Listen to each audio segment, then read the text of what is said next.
Close your eyes and take a deep, calming breath. Allow your mind to drift away from the noise of the day as we begin a journey into a story that has been told for thousands of years. This is the story of King Midas, one of the most famous figures from ancient mythology. His tale has traveled across generations, whispered around firelight, written on parchment, and recited in grand halls.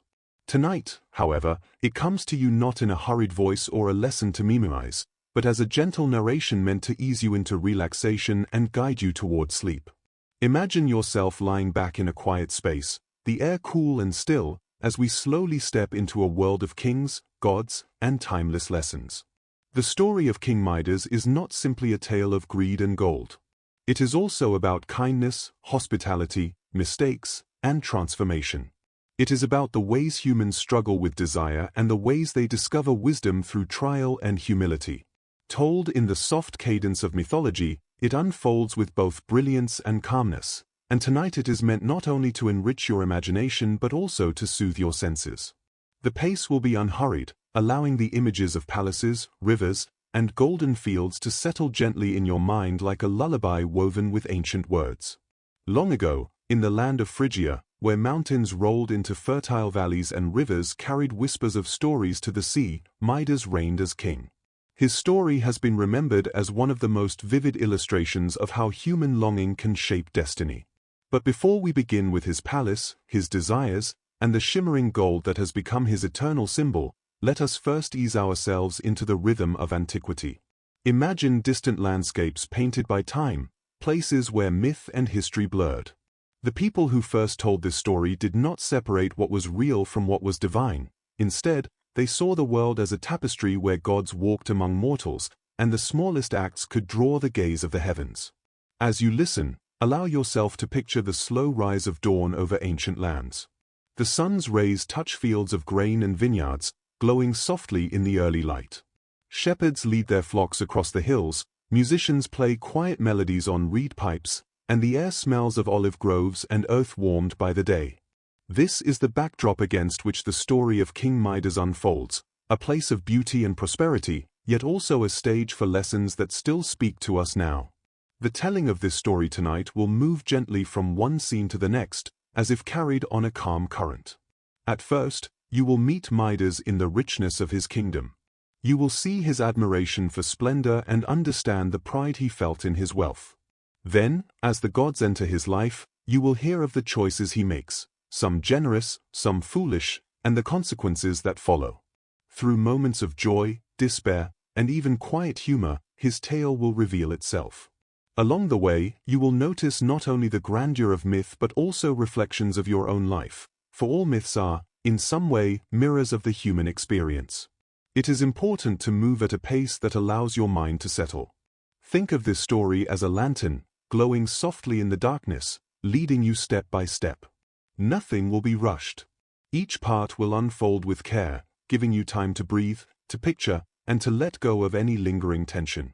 The voices of gods and kings, the flowing rivers, and the songs of distant contests will arrive in whispers rather than shouts, so that every word becomes an invitation to drift deeper into rest. King Midas is often remembered for one wish, the desire that everything he touched would turn to gold. Yet his story is richer than that single image. It contains lessons about what it means to be human, about mistakes that lead to wisdom, and about the paradox of wanting too much. The myth gently warns us, but it does so with compassion. Midas is not a villain, he is a reflection of us all, longing, imperfect, learning. And as you hear his tale, you may feel a quiet kinship with him, as though his journey through pride, sorrow, and humility is a path walked by every soul at some time. Let your thoughts slow as we prepare to step more fully into his world. Imagine the silence of a starlit night in ancient Phrygia, the kind of night where the sky is heavy with constellations, each one carrying stories of its own. The people of that time would look upward and see gods and heroes in the patterns of the stars. Among them, perhaps, they also thought of Midas, his story glimmering like a cautionary constellation about desire and change. Tonight, you too may look up in your imagination and see the quiet shimmer of gold against a dark, peaceful sky. Before we move forward, consider the way myths like this one were used. They were not only tales of entertainment but also a way for people to pass on wisdom in soothing, memorable forms. Around hearths and in temples, such stories were told with calm, deliberate voices. This is how the story will come to you now, as if you are seated among those ancient listeners, the fire casting a warm glow, the storyteller's tone steady and reassuring, carrying you toward rest. And so, with your body sinking deeper into comfort, and your mind opening gently to the world of myth, let us begin. The land of Phrygia lies before us, its hills rolling softly into the horizon. At its heart is a king, admired and wealthy, yet soon to be tested in ways he could never have foreseen. This is where the journey of Midas begins, a journey told not to quicken the pulse but to quiet the spirit, to accompany you as sleep draws near. Allow the ancient world to unfold around you, calm and luminous, as the story begins to take shape. Before we can truly understand the figure of King Midas, it is important to pause and let our imaginations settle into the land he called home. The kingdom of Phrygia, tucked into the heart of what is now central Turkey, was a place of rolling hills, fertile valleys, and mountains that seemed to stand as guardians of the people. When you hear the name Phrygia, think of a crossroads of ancient civilization, a place where cultures met, where trade routes passed, and where myths blossomed like wildflowers across the landscape. For those drifting into sleep, imagine a vast countryside touched by sunlight, with fields of grain swaying in a warm breeze and flocks of sheep grazing calmly beneath distant peaks. The Phrygians themselves were an ancient people whose lives were shaped by both practicality and imagination. They raised livestock, grew crops, and traded with neighboring regions, but they also lived with stories that explained their world. These stories often blurred the lines between history and myth, between the work of human hands and the interventions of gods. To them, the land itself felt enchanted, a gift of divine forces. Even the rivers carried legends, their waters believed to flow with meaning and mystery. As we picture Phrygia, we step into a world where every hill and stream might whisper a tale, where every sound of the wind carried a hint of something sacred. Phrygia was not just any kingdom, it was known for its prosperity and artistry. Their textiles were highly prized, especially the Phrygian cap, a soft, conical hat with the tip bent forward, which later became a symbol of freedom in many cultures. Their music, played on flutes and pipes, carried through mountain valleys. Imagine lying in that ancient land, hearing the distant notes of a shepherd's song carried softly by the wind. It is no wonder that a story about music, involving gods like Pan and Apollo, would later unfold here. The people of Phrygia believed in close relationships with the divine. Their gods and goddesses were not distant beings but presences woven into daily life. The goddess Cybele, often considered the mother of all gods, was especially revered here. She was a symbol of fertility and protection, and her cult was widespread in the region. Midas himself, as king, would have been seen not only as a political ruler but as someone deeply tied to these sacred traditions. His throne, his palace, and even his decisions would have been understood through the lens of myth and divine favor. To understand the stage upon which Midas's story unfolds, picture a capital city bustling with life, its markets alive with traders selling woven fabrics, carved ornaments, and vessels of clay. Horses, for which Phrygia was renowned, moved through the streets, prized for their strength and grace. Palaces rose above these markets, adorned with the wealth of trade and craftsmanship. It was a place where wealth was tangible, seen in the treasures of artisans, and intangible, found in the power of myth and legend. At night, the land of Phrygia would fall into a deep quiet, the kind of silence that allows imagination to roam. The sky, free from modern lights, was brilliant with stars. Each constellation seemed close enough to touch, each star carrying with it a tale of gods and heroes. For the people of Phrygia, this was not simply the backdrop of life but a living tapestry. To lie beneath those stars was to feel connected to both heaven and earth, to sense the closeness of the divine. Tonight, as you listen, you too may feel that same sense of closeness, as though the story of Midas is unfolding under that same star-filled sky. The kingdom of Phrygia was also known for its rivers, which were believed to carry magical properties. The Pactolus River, which will later play a central role in the tale of Midas, was one of these. In myth, its sands glittered with gold, a gift of divine intervention. But in reality, the Pactolus did indeed carry particles of precious metals, reminding us that myths often grow out of truths shimmering just beneath the surface of daily life. When Midas washes his curse away in its waters, the story blends reality and imagination in a way that only ancient mythology could. As we picture Phrygia, it becomes easier to see why Midas's tale has such a lasting charm. His wealth and his connection to both gods and humans reflected the richness of his land. His mistakes mirrored the struggles of a people living between abundance and humility. And his story carried forward the voice of a culture where myth was as real as memory. To relax into this setting is to feel the rhythm of an ancient civilization, where people worked, worshipped, sang, and told stories by firelight. Phrygia was also a land of contrasts. Though rich in natural beauty and resources, it was bordered by powerful neighbors. The kingdoms of Lydia and Persia, the influence of the Greeks, and the shadow of the great empires that would rise all pressed upon Phrygia. This tension between being wealthy and vulnerable, between being admired and overshadowed, colored the culture of the land. Midas's myth reflects this balance too, the desire to be powerful and untouchable, and the humbling reality that even kings must bow to forces greater than themselves. Now, as you rest and let this image sink in, think of Phrygia not only as a place on a map but as a dreamlike landscape. Its mountains rise like protective arms, its valleys rest in gentle folds, and its rivers carry both life and legend. In the quiet of your imagination, you can hear the rustle of leaves, the trickle of water, and the faint music of shepherds playing their pipes. This is the world into which Midas was born, the world that shaped his desires, his choices, and his destiny. And so, with the land of Phrygia set softly in your mind, we are ready to move closer to the figure of Midas himself. From this landscape of wealth, myth, and beauty, emerges a king whose name would be remembered not for battles or conquests, but for the strange, shimmering gifts and lessons the gods placed upon him. As the next part of our journey begins, let the image of golden fields and starlit skies remain with you, a calming foundation upon which the story will now build. To understand the choices King Midas would later make, it helps to wander back into the earlier chapters of his life, when he was not yet defined by gold, music, or misfortune. His origins, like much of mythology, are wrapped in mystery.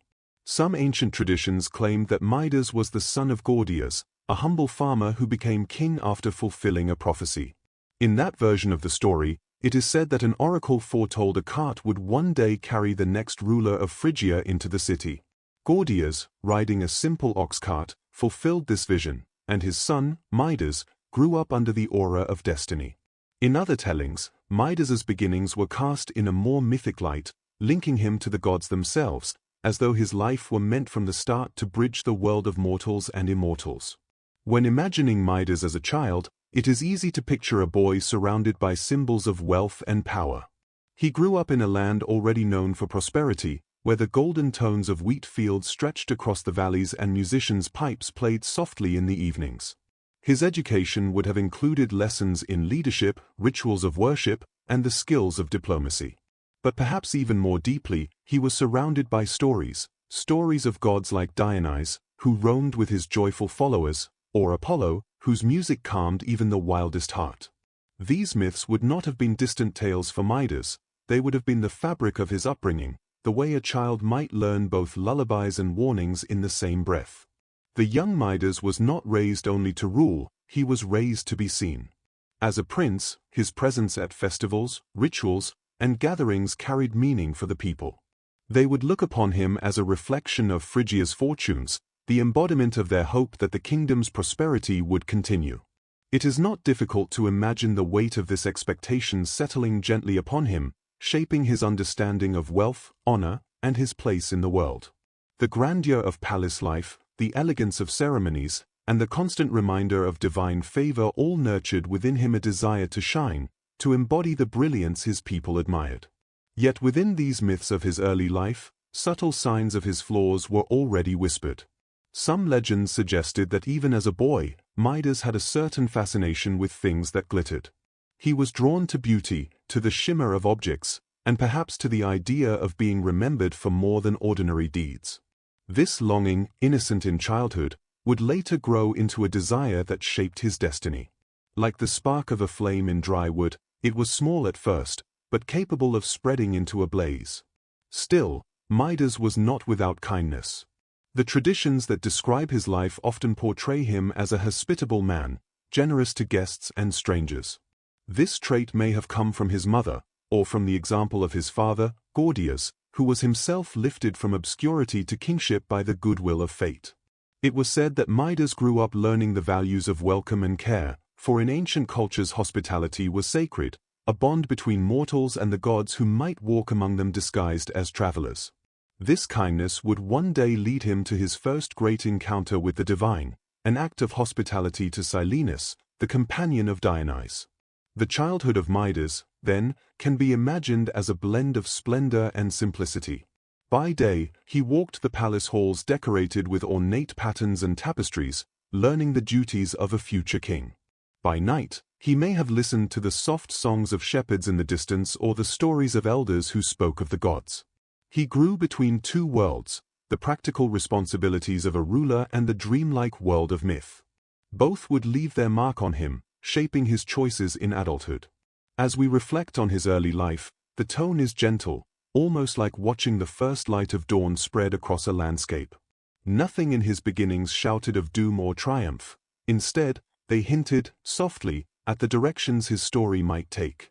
The boy who loved beauty and wealth, who listened to tales of gods and kings, who was admired by his people and destined for greatness, would one day be tested in ways that no upbringing could fully prepare him for. Allow your mind to picture him as a young man, stepping through the palace gardens where roses bloomed and fountains poured water into carved basins. He pauses to admire the way the sunlight glimmers across the surface of the water, perhaps already drawn to the way light turns the ordinary into something precious. In that moment, he is still innocent, unaware that the gods themselves are watching, that his fascination with what shines will one day lead him into joy and despair. The early life of Midas, though less detailed in myth than his later trials, provides a foundation for understanding him as more than a cautionary figure. He was a boy shaped by expectation, inspired by beauty, and softened by kindness. He was human, full of hope, ambition, and flaws. And it is precisely this humanity, set against the divine backdrop of myth, that makes his story timeless. As the boy becomes the man, and the prince becomes the king, we prepare to watch his journey unfold, a journey that begins in promise and drifts into legend. The time eventually came when the young prince stepped into the role for which he had long been prepared. The throne of Phrygia, carved of wood and stone yet symbolically golden in its authority, awaited him. To the people, this was not only the crowning of a ruler but the continuation of destiny itself. Midas became king in a world where leadership carried divine weight, where a monarch was not just a man but also the chosen bridge between earth and heaven. His coronation, though shrouded in the mists of myth, can be imagined as a moment of quiet grandeur, drums sounding in slow rhythm, garlands of flowers adorning the palace, and a hushed crowd watching their future unfold. The palace of Midas was said to reflect his kingdom's wealth and the artistry of its people. Imagine vast halls lit by torches that flickered against walls adorned with textiles and carvings. The fragrance of burning incense drifted through the air, mingling with the sweetness of fresh fruit laid out in abundance. Courtiers, dressed in robes of deep colors, moved gracefully through the space, their presence a reminder of both ceremony and service. At the heart of it all sat Midas, a figure both regal and human, learning with each passing day what it meant to carry the burden of a crown. His first acts as king, if the stories are to be believed, were aimed at displaying prosperity and generosity. He wanted his people to see in him a ruler of abundance, someone who could secure both their livelihoods and their pride. Festivals became more splendid under his reign, the music louder, the tables heavier with food, and the decorations brighter. The people celebrated, and in their celebration they saw a king who embodied the richness of Phrygia. But beneath this golden surface lay a mind increasingly fascinated with wealth, not only as a symbol of prosperity but as an almost spiritual force. One can imagine Midas walking the gardens of his palace at dusk, the last rays of sunlight spilling across fountains and stone paths. Perhaps he paused to look at the glint of water reflecting the orange sky, imagining what it would be like if such beauty could be preserved forever, if everything he touched could hold that same brilliance, that same permanence. Even in these early days of his rule, the seeds of his later desire were quietly germinating. Midas was not, however, a cruel ruler. Ancient accounts often emphasize his fairness, his hospitality, and his devotion to the gods. He was respected as a man who listened to his people, who valued their loyalty and their worship. His generosity extended to strangers and travelers, for in his world any wanderer might be a disguised deity, testing the heart of a mortal king. This openness of spirit, though admirable, would also be the path by which the divine world entered his life most directly. For it was through kindness, through welcoming a weary guest, that Midas would one day receive his fateful gift. In these early years of rule, Midas's reputation spread beyond his borders. Neighboring lands knew Phrygia not only for its textiles and horses but also for the richness of its king. Stories of his banquets, his splendid halls, and his golden treasures traveled far, becoming almost mythic even in his own lifetime. The idea of Midas as a ruler touched by wealth was already forming, like a shadow of the legend to come. Yet ruling a kingdom was more than display and festivity. Midas had to balance the prosperity of his people with the pressures of surrounding powers. To the west lay Lydia, to the east the vast Persian lands, and to the westward shores, the influence of the Greeks. Though not always remembered for his politics, Midas lived in a time when diplomacy and caution were necessary. We can imagine him seated in council, advisors murmuring strategies, maps unfurled on wooden tables, the flicker of lamplight across their worried faces. It is here that the human side of Midas appears most clearly, responsible, thoughtful, but also tempted to find in wealth a shield against uncertainty. The coronation of Midas marked more than just the rise of a king, it marked the beginning of a mythic arc. His crown, though heavy with authority, also glimmered with the allure of desire. Every ruler carries in himself both strength and weakness, and for Midas, the weakness would lie in his longing for more than what was humanly possible. At this stage, however, the weakness was invisible, hidden beneath the admiration of his people and the grandeur of his court. As you imagine the scene of Midas becoming king, allow yourself to drift into the atmosphere of that moment. Picture the golden light of torches, the slow rhythm of ceremonial drums, the fragrance of incense, and the soft voices of singers chanting praises to the new ruler. Hear the rustle of robes as priests offer blessings, and feel the quiet expectation of the people gathered outside the palace, their hearts full of hope. It was a moment suspended in time, when all seemed secure and bright. But as with all stories, the seeds of change were already there. In the calm of his throne room, Midas may have believed that his reign would be remembered for prosperity alone. Yet the gods, watching from their lofty realms, had other plans. The journey of his kingship would soon cross into the realm of the divine, testing not only his desires but also his humility. The ascension of Midas, then, is best understood as both triumph and foreshadowing. It is the golden dawn before a storm, the beginning of a tale that will move from splendor to sorrow, from folly to wisdom. For now, though, in these earliest days of his reign, he was celebrated and admired, a king at the height of promise. His palace gleamed, his people rejoiced, and the world seemed to honor him. With this vision resting softly in your mind, the story gently prepares to lead us forward, toward the moments where myth begins to entwine with reality, and where Midas's desires will slowly, inevitably, be tested. As the years passed, the reign of Midas became known above all for its wealth. His palace was filled with treasures gathered from across Phrygia and beyond, ornaments of carved ivory, vessels of shining bronze, textiles dyed in deep reds and blues. Traders from neighboring lands brought gifts and goods, their caravans moving like rivers of abundance toward the capital. To walk through the city was to feel the hum of prosperity, merchants calling out in the marketplace, the air thick with the aroma of spices, the sounds of flutes and lyres drifting through the streets. Wealth in Phrygia was not simply about riches stored away, it was woven into daily life. Farmers reaped golden fields of grain, shepherds tended flocks that seemed endless across the valleys, and artisans crafted objects that carried both beauty and meaning.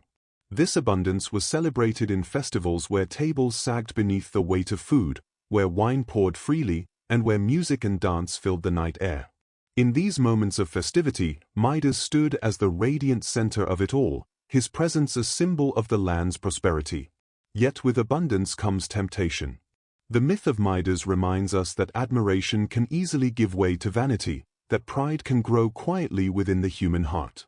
For Midas, the admiration of his people was both a joy and a burden.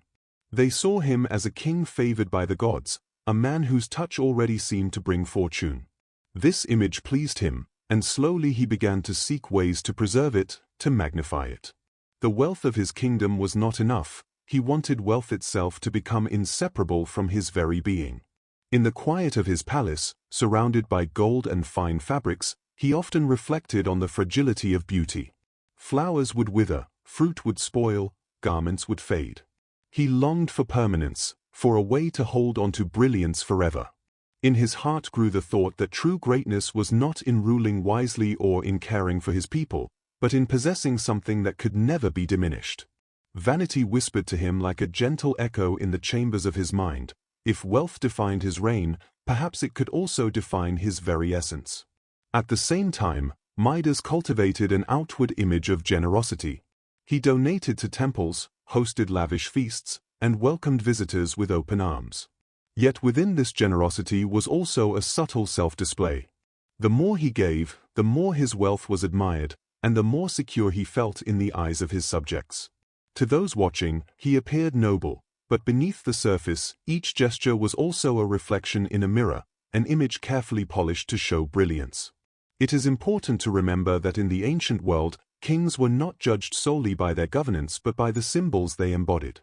Gold, gems, and splendor were more than possessions. They were messages to the people, signs that their land was favored by fortune. In this way, Midas's love for wealth was not entirely selfish. It was also tied to his role. Still, myths are told not of rulers who were perfect, but of those whose flaws reveal something timeless. And so it was with Midas, whose admiration for splendor would soon transform into an unquenchable desire. Imagine him wandering through his treasury late at night, the flicker of torchlight casting warm glows across piles of ornaments and coins. The shadows of the gold seemed to dance on the walls, reflecting endlessly, as though mocking him with the promise of something more. He touched the cool surface of a goblet, admired the craftsmanship of a necklace, and yet he sighed. No matter how much he owned, he felt a longing, a hollow space within him that glitter could not fill. This longing was not yet a curse, but it was the beginning of one. The myth suggests that Midas's obsession with wealth was not simply about possession, it was about identity. He wished to merge with gold itself, to make it part of his very nature. In this wish lay the seed of transformation, for the gods often grant mortals what they most desire, not always as a blessing but as a lesson. The story pauses here, on the edge of change, reminding us of a truth that feels both ancient and immediate. Wealth can bring comfort, and beauty can inspire wonder, but when admiration tips into vanity, when desire becomes endless, even abundance begins to feel like emptiness. Midas, surrounded by riches greater than most could imagine, stood unknowingly on the threshold of a request that would alter his life forever. As you let this part of the story settle, imagine yourself in those palace halls, walking beside the king through chambers glowing with torchlight and treasure. Feel the stillness of the air, heavy with incense and gold dust. Picture the gleam of ornaments that catch your eye, beautiful yet silent, unable to offer warmth or love. This is the world Midas lived in, a world of prosperity that whispered promises of immortality yet carried shadows of emptiness.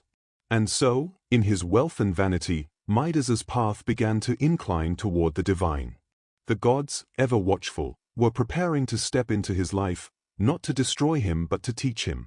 His story would become a reflection for all who heard it, a gentle warning wrapped in beauty, a myth that spoke of the limits of desire. For now, the king rests in his palace of splendor, his heart restless despite the treasures that surround him.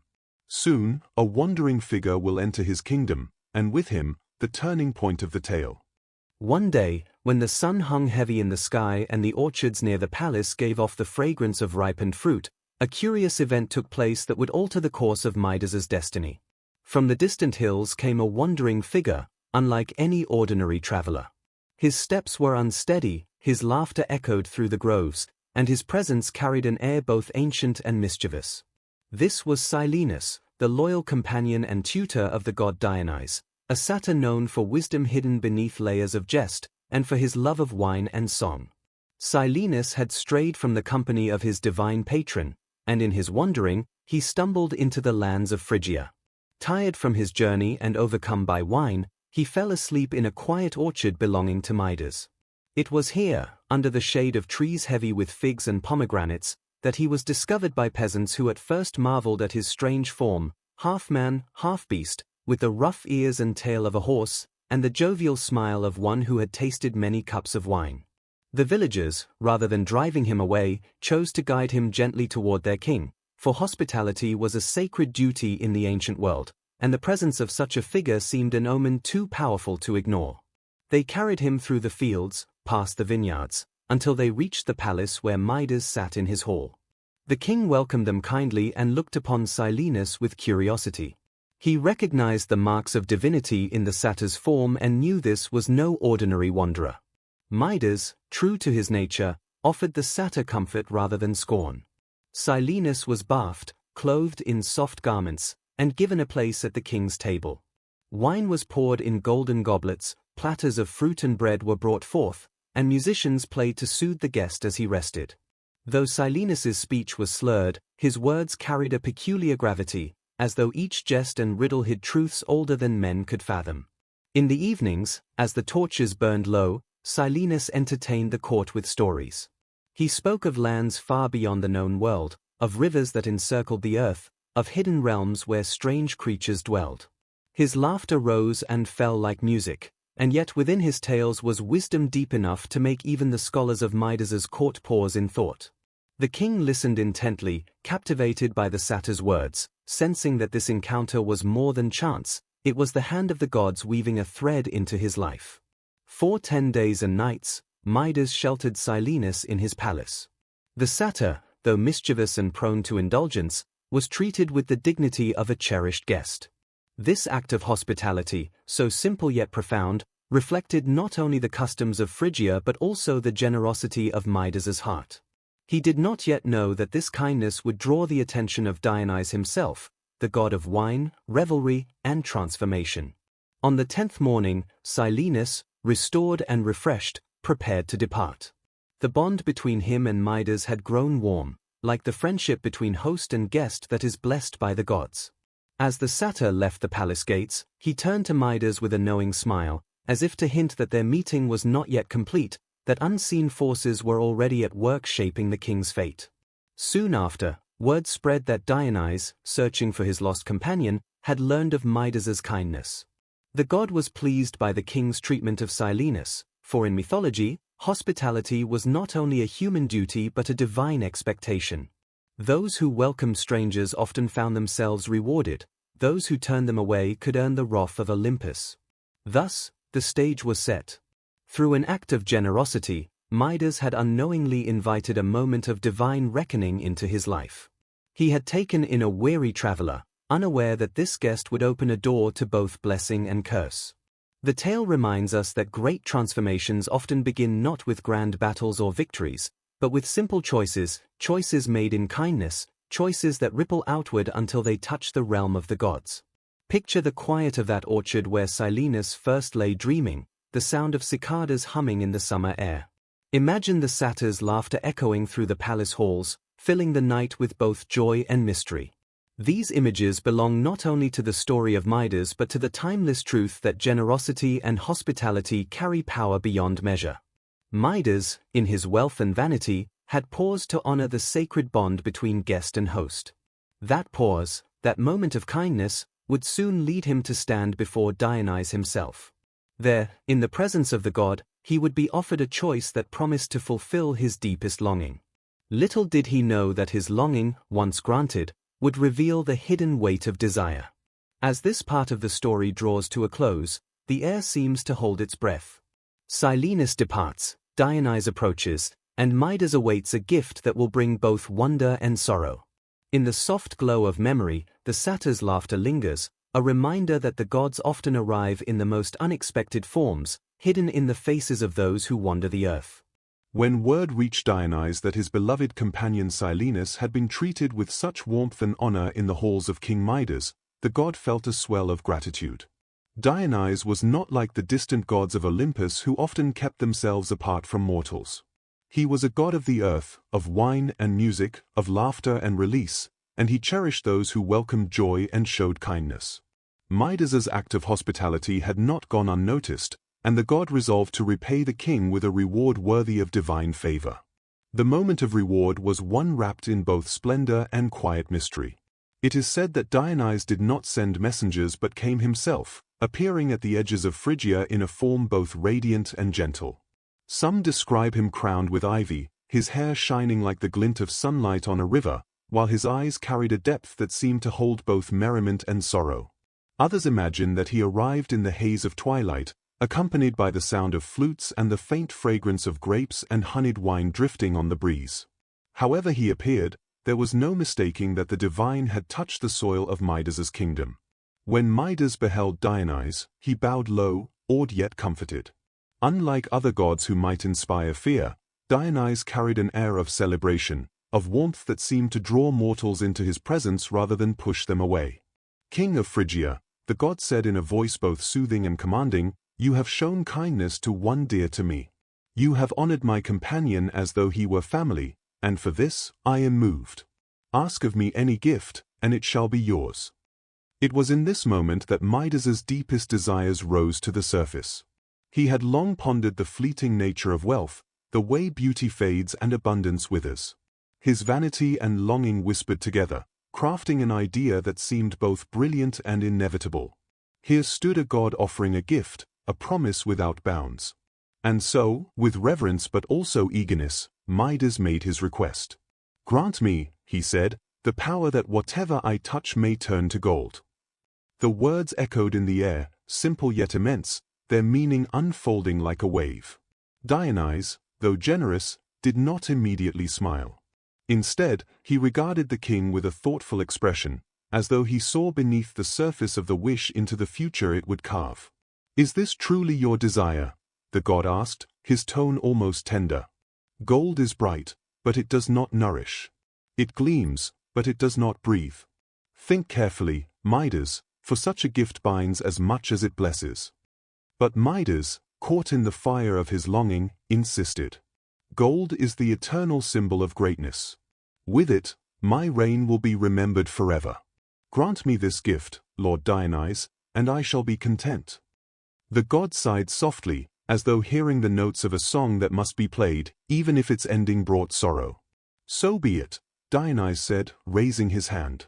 A warmth spread through the air, like sunlight touching every stone, every leaf.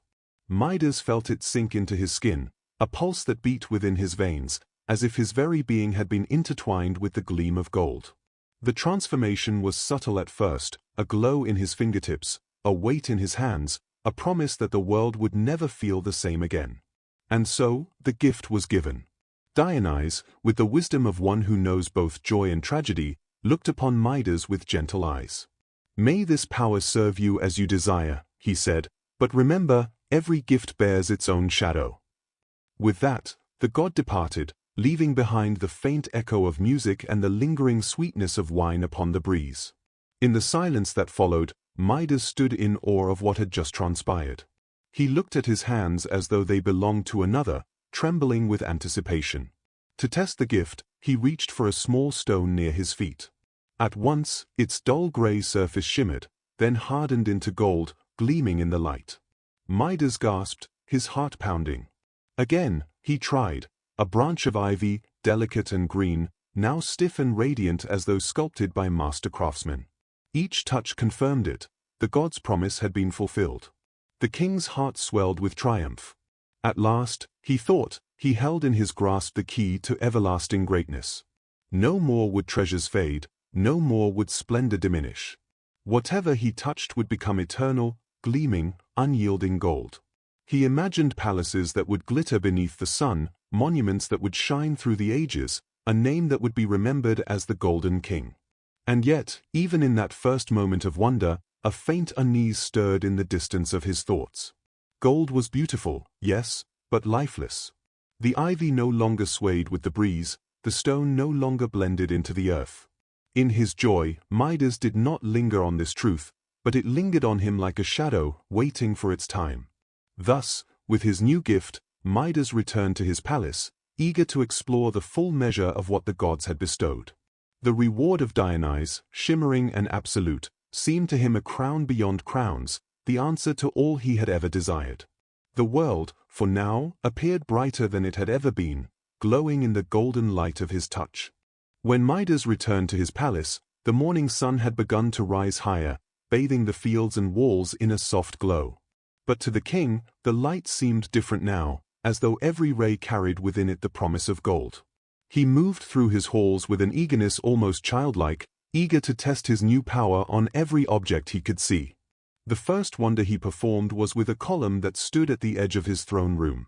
It was carved of pale stone, worn smooth from years of touch and time. With one careful press of his hand, the surface shimmered, and in the span of a heartbeat the entire column blazed with golden brilliance. The torches along the walls reflected against it, sending warm ripples of light across the chamber. Courtiers who stood nearby gasped softly, their eyes wide with awe. The king smiled, pleased with their astonishment, feeling as though he now shared in the radiance of the gods themselves. From there, he wandered further. He touched the handle of a bronze goblet, and at once it gleamed with the unmistakable weight and luster of gold. A tapestry's wooden frame became radiant as if it had always been destined to shine. A statue of a lion, once carved from ordinary marble, now glowed with golden majesty, its menhir frozen in eternal fire. Each transformation filled Midas with a giddy thrill. Here, at last, was proof that he was no ordinary man, but a king favored by divine power. The servants followed at a respectful distance, whispering among themselves. Some bowed their heads in reverence, believing the miracle to be a blessing upon the entire kingdom. Others looked on with unease, for though the gold was beautiful, it carried a stillness that unsettled them. What once had texture and warmth became rigid and silent, as if a part of life had been locked away beneath the golden surface. Midas, however, did not notice their hesitation. To him, it was glory, pure and absolute. Outside in the gardens, he touched the petals of a rose. In an instant, its softness hardened into fragile golden curves. What had been delicate and fragrant was now dazzling and eternal. He marveled at it, holding the golden rose in his hand, admiring how the sunlight danced upon it. To him, this was perfection, beauty preserved, unyielding to time. Yet, had he paused long enough to consider, he might have noticed how the flower no longer carried its sweet fragrance, nor the gentle sway that made it alive. But his heart was too full of triumph to dwell on such things. As he strolled deeper into the garden, he brushed his hand along a branch heavy with fruit.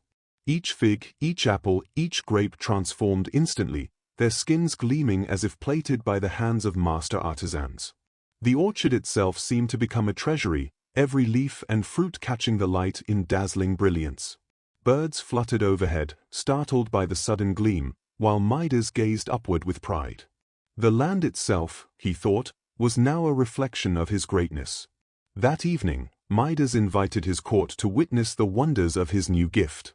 Musicians played softly as guests were ushered into the golden hall, where every surface glowed with the touch of their king. Tables were set with vessels now entirely gold, pitchers that gleamed with a brilliance no craftsman could have achieved. Courtiers marveled, their eyes reflecting the shine of the transformed hall, murmuring that such wealth had never been seen before. Midas sat proudly upon his throne, radiant in the glow of his own creation, certain that he had surpassed all kings who came before him. Yet amid this triumph, there was a quiet undercurrent, like the faint note of a lyre string, stretched and trembling. For each wonder of gold carried with it something lost, the softness of petals, the taste of fruit, the cool texture of stone. These absences went unnoticed by most, yet they lingered like shadows in the corner of the room. Still, the king reveled in his glory, the unease too faint to pierce the joy of the moment. Later, as the night deepened and torches flickered low, Midas walked alone through the golden corridors of his palace. He ran his fingers across the walls, watching the glitter spread. Each step echoed with a strange stillness, for though the halls gleamed, they felt quieter than before. He paused, looking at his hands, glowing faintly in the torchlight, and smiled. He told himself he had been blessed beyond measure, that this was the destiny he had always sought. And so, the first wonders of the golden touch filled the world of Midas with brilliance. To him, it seemed as though he had ascended into a new realm of greatness, standing side by side with the gods. The palace shone, the gardens glittered, and every object he touched became a part of his legacy. He could not yet see that beneath the surface of this miracle lay a silence waiting to grow, a stillness that would one day weigh heavier than any treasure. But for now, in those early days, the king of Phrygia basked in his triumph. His heart swelled with pride, his mind danced with dreams of an immortal name, and his eyes shone with the light of gold. He did not hear the faint whisper of destiny reminding him that every gift, however divine, carries its own shadow. The true weight of Midas's gift began to reveal itself not in the splendor of halls or gardens, but in something far more ordinary, the simple act of sitting down to eat. That evening, after a long day of marveling at his power, the king ordered a grand banquet to be prepared. He wished to dine surrounded by his courtiers, to show them the fullness of his glory, and to let the feast itself shimmer with golden light. The tables were set with the finest delicacies of Phrygia, roasted meats fragrant with herbs, bowls brimming with figs and grapes, breads warm from the oven, and goblets filled with rich, dark wine. Servants moved swiftly, arranging the courses, polishing the vessels that, under Midas's touch, had already become solid gold. The hall was radiant, torchlight dancing across surfaces that gleamed as though the very sun had been captured indoors. Midas entered with pride, his robe trailing behind him, his hands already itching to test his gift once more. His guests bowed low as he took his place at the head of the table, the golden throne behind him shining brighter than ever. The musicians began their gentle playing, flutes and lyres weaving melodies that floated like a dream above the gathering. All seemed perfect, a vision of prosperity beyond compare. At first, the meal unfolded with ease. The king raised a goblet to his lips, but the instant the wine touched the rim, it hardened, freezing mid-pour into liquid gold. The fragrance of grapes vanished. The cool refreshment he anticipated became a heavy, metallic weight. Confused, Midas tried again with another cup, but the same miracle, now curse, unfolded. The wine glittered, frozen into beauty but stripped of all use. A murmur rippled through the guests, though they tried to hide their unease. Midas forced a laugh, pretending it was a jest, and reached instead for a piece of bread. Yet as soon as his fingers closed upon it, the soft loaf stiffened, its texture vanishing into unyielding gold. He broke off a piece and brought it to his mouth, but his teeth met only hardness. The bread that should have nourished him had become as lifeless as stone. Still unwilling to falter, the king reached for figs, plump and sweet with juice. One by one, they turned to small golden orbs, their delicate skins gleaming as if plated by celestial hands. The fragrance was gone, the sweetness lost. Midas's lips trembled as he tried to bite, but the fruit was cold, metallic, and unyielding. His hunger, which had grown with the anticipation of the feast, now twisted into frustration. The courtiers exchanged uneasy glances. They had marveled at the transformations earlier in the day, but now they saw something different. Gold could dazzle the eye, but it could not fill the belly. The king's face, once proud, now showed a flicker of doubt. He masked it quickly with another laugh, but the sound rang hollow, like a note struck too sharply on a lyre string. As the feast continued, the pattern repeated. Every dish he touched turned to treasure but left him unsatisfied. Roasted meat, once fragrant and tender, hardened into golden slabs. Honeycakes, meant to melt sweetly on the tongue, became useless lumps of metal. Even the cool water brought to ease his thirst froze instantly into golden stillness, gleaming but impossible to drink. The richness that surrounded him mocked him now, shimmering with beauty yet offering nothing of comfort. The guests, though respectful, began to lower their eyes. They could see their king struggle. What had seemed a miracle in the garden now revealed itself as something more complex. Whispers of unease traveled through the hall like shadows, though no one dared to speak them aloud. To the people of Phrygia, the sight was dazzling, but also unsettling. They had always revered gold as a symbol of fortune, yet never before had it stolen away something as simple and necessary as food. Midas sat in silence, his hunger gnawing at him, his throat parched.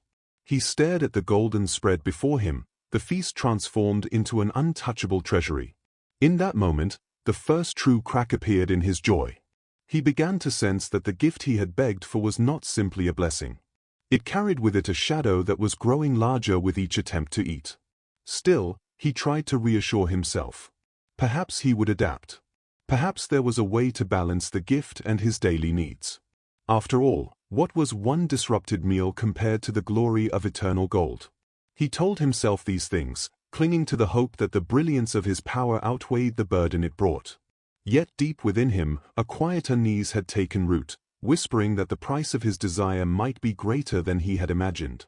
The banquet ended with little food consumed, the dishes untouched except for the glittering marks of transformation. The courtiers departed in silence, their eyes reflecting the golden glow of the hall but their hearts heavy with doubt.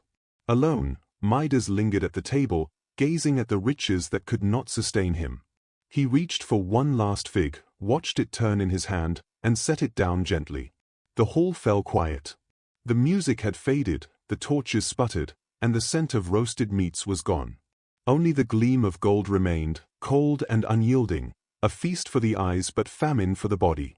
It was here, at this golden banquet, that Midas first began to glimpse the cost of his wish, not in loss of power or glory, but in the loss of life's simplest pleasures. The morning after the banquet, Midas awoke in his chamber with a strange heaviness in his heart. The glow of gold surrounded him still, his bed frame glistened, the curtains stiffened into metallic folds, and the smallest trinkets on his nightstand gleamed as though forged by divine hands. At first glance, the sight was magnificent. Yet when he stirred, the illusion of comfort was broken. The sheets that had once been soft against his skin had hardened into cold, rigid fabric. The pillows beneath his head no longer yielded to his weight, they were stiff slabs that offered no rest. Even in slumber, it seemed, his gift had claimed dominion. Midas rose and attempted to wash his face. The servants brought a basin of cool water, but the instant his hands touched the surface, it solidified into a sheet of gold. The water could no longer cleanse him, could no longer refresh the sleep from his eyes. Instead, he was left with a gleaming bowl, beautiful yet useless. His thirst, already sharp from the dry night, deepened with each failed attempt to drink. As he moved through the corridors of the palace, he tried to hold himself with dignity, though each step revealed another reminder of the gift's shadow. The doors he touched to open became immovable golden slabs, their hinges groaning as they strained beneath the weight. Chairs that had once been carved of wood now sparkled but could not be moved or used without splintering. Even the handles of lamps and torches transformed, leaving servants scrambling to replace what could no longer function. What once had been a living palace, bustling with daily rhythms, was slowly becoming a tomb of lifeless metal. Midas paused in the garden, hoping to find solace in the beauty of nature. But here too, his touch betrayed him. He reached for a flower, longing to breathe in its fragrance, and it hardened instantly, its delicate form locked forever in golden stillness. A butterfly landed briefly on a nearby leaf. When he instinctively reached out, it too stiffened, a tiny statue glittering in the morning light. He withdrew his hand in horror, realizing that even the gentlest touch could end life, transforming vibrance into silence. The people of Phrygia, at first dazzled, soon began to whisper. They admired the sight of the palace shining brighter than the sun, yet they worried as market slowed. Midas, once generous with gifts, could no longer share food or water, for all he offered became lifeless treasure. Farmers brought baskets of fruit, only to watch them harden into golden lumps. Shepherds offered milk and cheese, but these too were stilled, stripped of their sustenance. The kingdom was growing uneasy, for what good was wealth that could not feed the hungry or sustain the land? For Midas, the truth became clearer each hour. Hunger gnawed at him. Thirst parched his lips. And the loneliness of his gift grew unbearable. He longed to hold the hand of his daughter, to feel the warmth of another human touch, yet fear kept him distant. Each moment near those he loved brought dread, for one careless embrace could trap them in eternal stillness. The gift that had seemed like glory was now a chasm between himself and the world. He tried to distract himself with music. A lyre was brought before him, its strings tuned to perfect pitch. Yet when his fingers brushed against it, the wood and strings alike became golden, and the instrument was silenced forever. The hall echoed with emptiness, the song unsung. What had once been his joy, the sound of music filling the palace, was gone. Even the pleasures of art had been swallowed by the relentless hunger of his gift. The irony was cruel. He had asked for gold to bring permanence, to preserve beauty and ensure greatness. Yet permanence was lifelessness. The rose no longer breathed fragrance. The bread no longer fed the hungry. The lyre no longer sang. He had been given not abundance but absence, not glory but solitude. And yet, for a time, Midas tried to deny the despair. He convinced himself that perhaps this was only an adjustment, that the gods would not curse him so cruelly. Perhaps he needed only to learn control, to use his hands carefully, to live in moderation. But how could one live carefully enough when the world itself is filled with touch? Even the simplest act, resting, eating, drinking, embracing, required contact. He began to realize that to live was to touch, and without it, he was no longer living at all. His servants grew more distant. They no longer approached him without hesitation, afraid that a brush of their arm might turn them into statues. The palace, once alive with laughter and movement, grew quiet. The air was heavy with fear, and the gleam of gold no longer inspired joy but dread. Midas, once surrounded by people who celebrated him, now walked among them as though he were already a ghost, untouchable and alone. At night, he lay upon his golden bed, his body aching from the hardness of the sheets, his mind restless with longing. He dreamed of rivers flowing, of fruit that melted sweetly in his mouth, of the embrace of those he loved. But when he woke, all that greeted him was the cold gleam of treasure that gave no comfort. His gift, he realized, had stripped life of its essence. In the quiet hours, he began to whisper to himself, a confession carried only to the walls of his chamber, that what he had asked for was not a blessing, but a curse. The gods had granted him his wish, but they had also shown him the truth of desire, that to wish for gold above all else was to trade away the very things that make life golden. Thus, in his daily life, the shadow of the gift grew heavier. It was not a single moment of catastrophe but 1,000 small tragedies. A sip of water lost, a meal ruined, a song silenced, a hand left unheld. These moments gathered like storm clouds, pressing upon him until he could no longer deny the truth. Midas, once the Golden King, was now a prisoner of his own wish. And though he still stood tall, still robed in splendor, his heart carried the weight of emptiness. The palace gleamed brighter than ever, but within its walls dwelled only hunger, thirst, and sorrow. Midas had received his reward from Dionysus, and in it, he had discovered the hidden lesson of desire, that what glitters most brightly can sometimes conceal the deepest darkness. Among all the treasures in Midas's life, there was one far more precious than the glitter of gold, his beloved daughter. She was the light of his palace, her laughter filling the great marble halls with warmth, her presence softening the sternness of the king. Where others bowed and trembled before his authority, she had only ever offered love, running into his arms without fear, resting her head against his chest, weaving flowers into his hair as though he were not a ruler but simply her father. For Midas, she was a reminder that there were things in life richer than power and wealth, though he had not always recognized this truth until it was nearly too late. In the days following his fateful wish, as his kingdom became colder and quieter, his daughter noticed his unease. She saw the sadness behind his eyes, the hesitation in his steps, and the way he recoiled from touch. At first, she could not understand. She would come running to him, reaching out with her small hands, but he would pull back, his arms stiff at his sides. "Father, what troubles you?" she asked, her voice soft and sweet. Yet he found no words that could explain the terror he carried in his heart, the fear that his gift, his pride, could destroy even her. But children, in their innocence, rarely accept distance. One morning, when the weight of the curse had grown unbearable, Midas sat alone in the garden, staring at the trees that no longer bent in the wind but stood rigid and lifeless, their branches heavy with golden leaves. He was lost in thought, consumed by despair.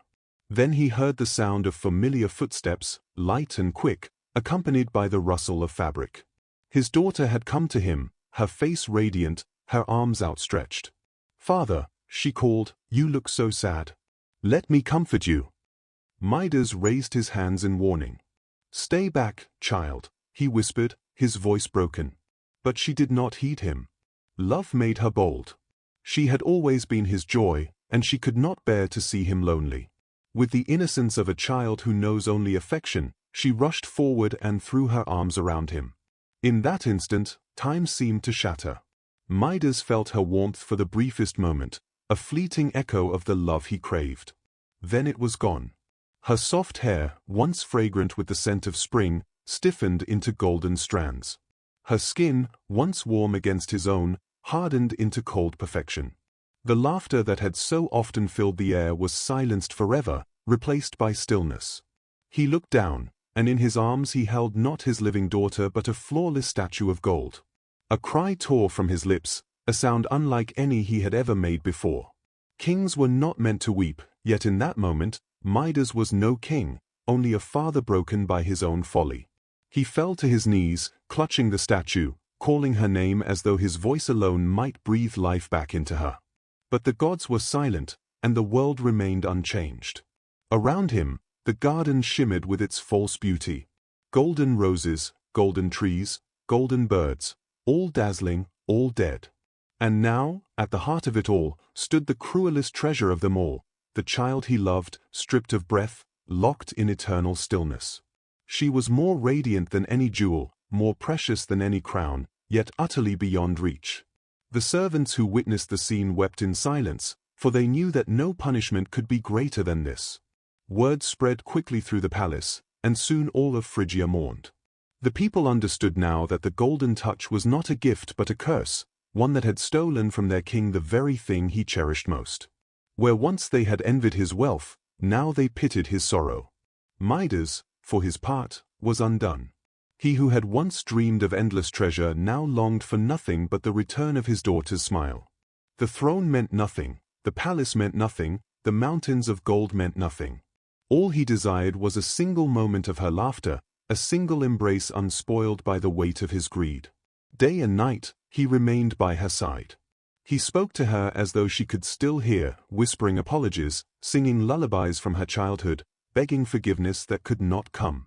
He traced the outline of her golden cheek with trembling fingers, and though the cold metal met his touch, in his heart he remembered the warmth that once lived there.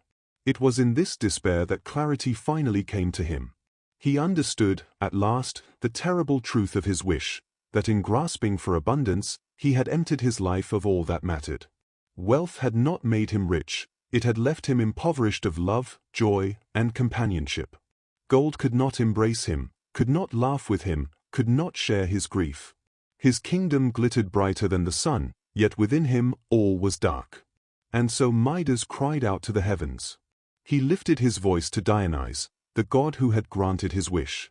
No longer did he speak with pride or arrogance, his words were raw, desperate, and filled with humility. "Take this gift from me," he pleaded. "Take back the touch of gold. I ask for no riches, no treasures, no glory.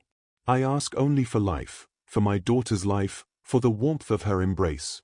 What is gold, if it costs me her smile? What is wealth, if it leaves me alone in silence?" The garden echoed with his sorrow, his voice carrying upward as though it might pierce the very skies. Whether the god heard him at once or simply allowed his grief to deepen, none can say. But in that moment, Midas had changed. No longer was he the king who craved more, who measured worth in wealth. He was a man who had learned, through the most painful loss, that true treasure lies not in gold but in love, family, and the fleeting joys that make life vibrant. And as he knelt beside the statue of his daughter, broken yet awakened, the gods prepared their answer. When the weight of grief became more than his heart could endure, Midas rose from the garden where his daughter's golden form stood, frozen in eternal stillness. He could not remain there forever, though every fiber of his being longed to stay at her side. The pain in his chest was unbearable, but so too was the silence of the palace and the stillness of the land. At last, he understood that only the gods could undo what the gods had allowed. And so, with trembling steps, he set out to pray. The king walked barefoot from his palace, through the silent streets of his city, until he reached the outskirts where fields once flourished. Now, much of the harvest lay in ruin, for his cursed hands had touched too many things.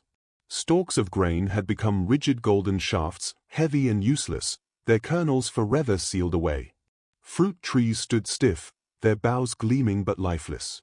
The people bowed as he passed, not in reverence but in sorrow, for they saw not a king blessed by the heavens but a man undone by his own folly.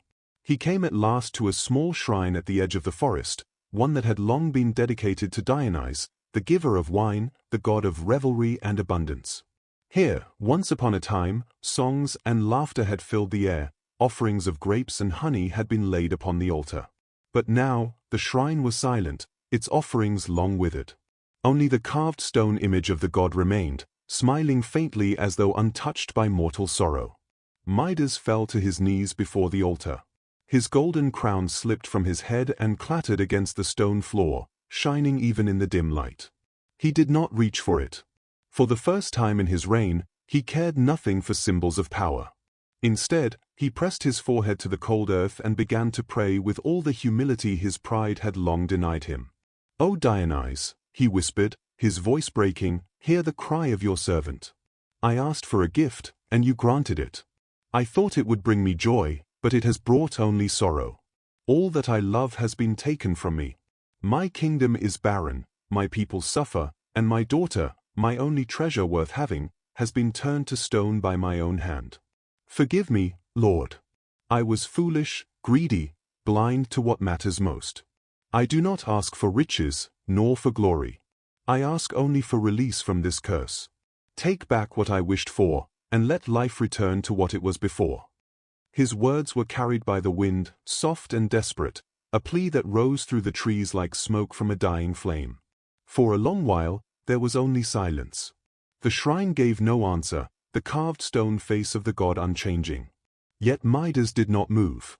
He remained bowed to the earth, his tears falling onto the soil, his body trembling with exhaustion. Hours passed, and still he prayed, repeating his plea again and again until his voice grew hoarse and his strength nearly gave out. It was then, as the first stars appeared above the horizon, that the stillness shifted. A breeze moved gently through the forest, carrying with it the faintest sound of music, laughter, a flute's sweet notes, the distant echo of revelry. Midas lifted his head. The air grew warmer, tinged with the fragrance of ripe fruit and flowing wine. And there, upon the altar, the stone figure of Dionysus seemed to shimmer, its carved lips curving into a living smile. The god appeared, radiant yet calm, draped in ivy and crowned with vines heavy with grapes. His eyes shone with the mirth of eternal celebration, but within them was also a depth of wisdom that mortals rarely understood. He regarded the kneeling king, and though his expression was gentle, his voice carried the weight of divine truth. "Midas," Dionysus said, "you asked for this gift, and I gave it. You desired gold above all things, and you were granted your heart's wish. Yet now you weep, for what you thought would bring joy has brought only sorrow. Tell me, King of Phrygia, have you learned what it is to crave what should not be craved?" Midas bowed lower, his forehead pressed once more to the ground. "Yes, Lord. I see it now. I see that wealth means nothing without life, without love. I was blinded by greed, but I am blind no longer. I beg you, take this curse away, and I will never again seek riches above what truly matters." Dionysus studied him for a long moment, and then he spoke again, his tone softened by compassion. "Few mortals learn wisdom without suffering, and fewer still are willing to admit their folly. You have been humbled, Midas, and that humility has opened your eyes. Very well. I will grant you release." The god raised his hand, and the air shimmered with unseen power. "Go to the river Pactolus," he commanded. "There you shall wash your hands, and the curse will flow from you into the waters. The touch of gold will no longer cling to your skin, but the river will forever bear its trace, carrying grains of gold in its bed as a reminder of your folly. Do this, and you shall be free." Midas raised his eyes, hope sparking where despair had dwelled for so long. He clasped his hands together and bowed once more, gratitude flooding his heart. "Thank you, great Dionysus. I will go at once." The god's form began to fade, dissolving into the warm night air, leaving behind the faint sound of music and the scent of wine. The shrine was silent once more, but Midas knew he had been heard. With renewed strength, he rose from the earth, his spirit lighter than it had been since the curse first took hold. He had been given a chance at redemption, a chance to undo his mistake. And so, beneath the canopy of stars, the king began his journey to the river, each step carrying him closer to freedom, closer to the life he longed to restore. The journey to the Pactolus River was unlike any that Midas had taken before. Though he was a king, accustomed to traveling in carriages or accompanied by guards, this path he walked alone, guided not by wealth or power but by desperation and hope. The night air was cool, the stars scattered across the heavens like silver dust, and the moon cast its gentle glow upon the land. Each step carried with it the weight of memory, the laughter of his daughter, the silence of his cursed palace, the glimmer of lifeless treasures that had brought him nothing but despair. As he left the city behind, the land grew quieter. The once fertile fields stretched before him, their golden husks gleaming faintly in the moonlight, reminders of how even the earth had been wounded by his gift. He touched nothing as he passed, for he knew well the danger of his hands. His body ached with hunger and thirst, his heart with sorrow, yet his spirit urged him onward. The road wound through hills and valleys until at last he heard the faint murmur of water flowing over stones. It was a sound that stirred something deep within him, for water had become a thing forbidden, a comfort he could not grasp. The closer he came, the stronger the sound grew, until finally, the river revealed itself before him, glistening beneath the moonlight like a silver serpent weaving through the land. The Pactolus River was sacred to many, its waters said to be blessed by the gods. Tonight, under the command of Dionysus, it was more than sacred, it was salvation. The current moved steadily, carrying with it the promise of cleansing, of release. Trees lined its banks, their leaves whispering gently in the breeze. Midas approached slowly, reverently, as though stepping into a holy temple. He knelt upon the riverbank, the damp earth cool beneath his knees. For a long moment, he simply gazed at the flowing water, mesmerized by its life and movement. It was everything his curse was not, fluid where gold was rigid, soft where metal was unyielding, alive where treasure was lifeless. He remembered the countless times he had wished for gold, and he realized now that the gods had chosen well in directing him here. Gold was stagnant, water was ever-changing.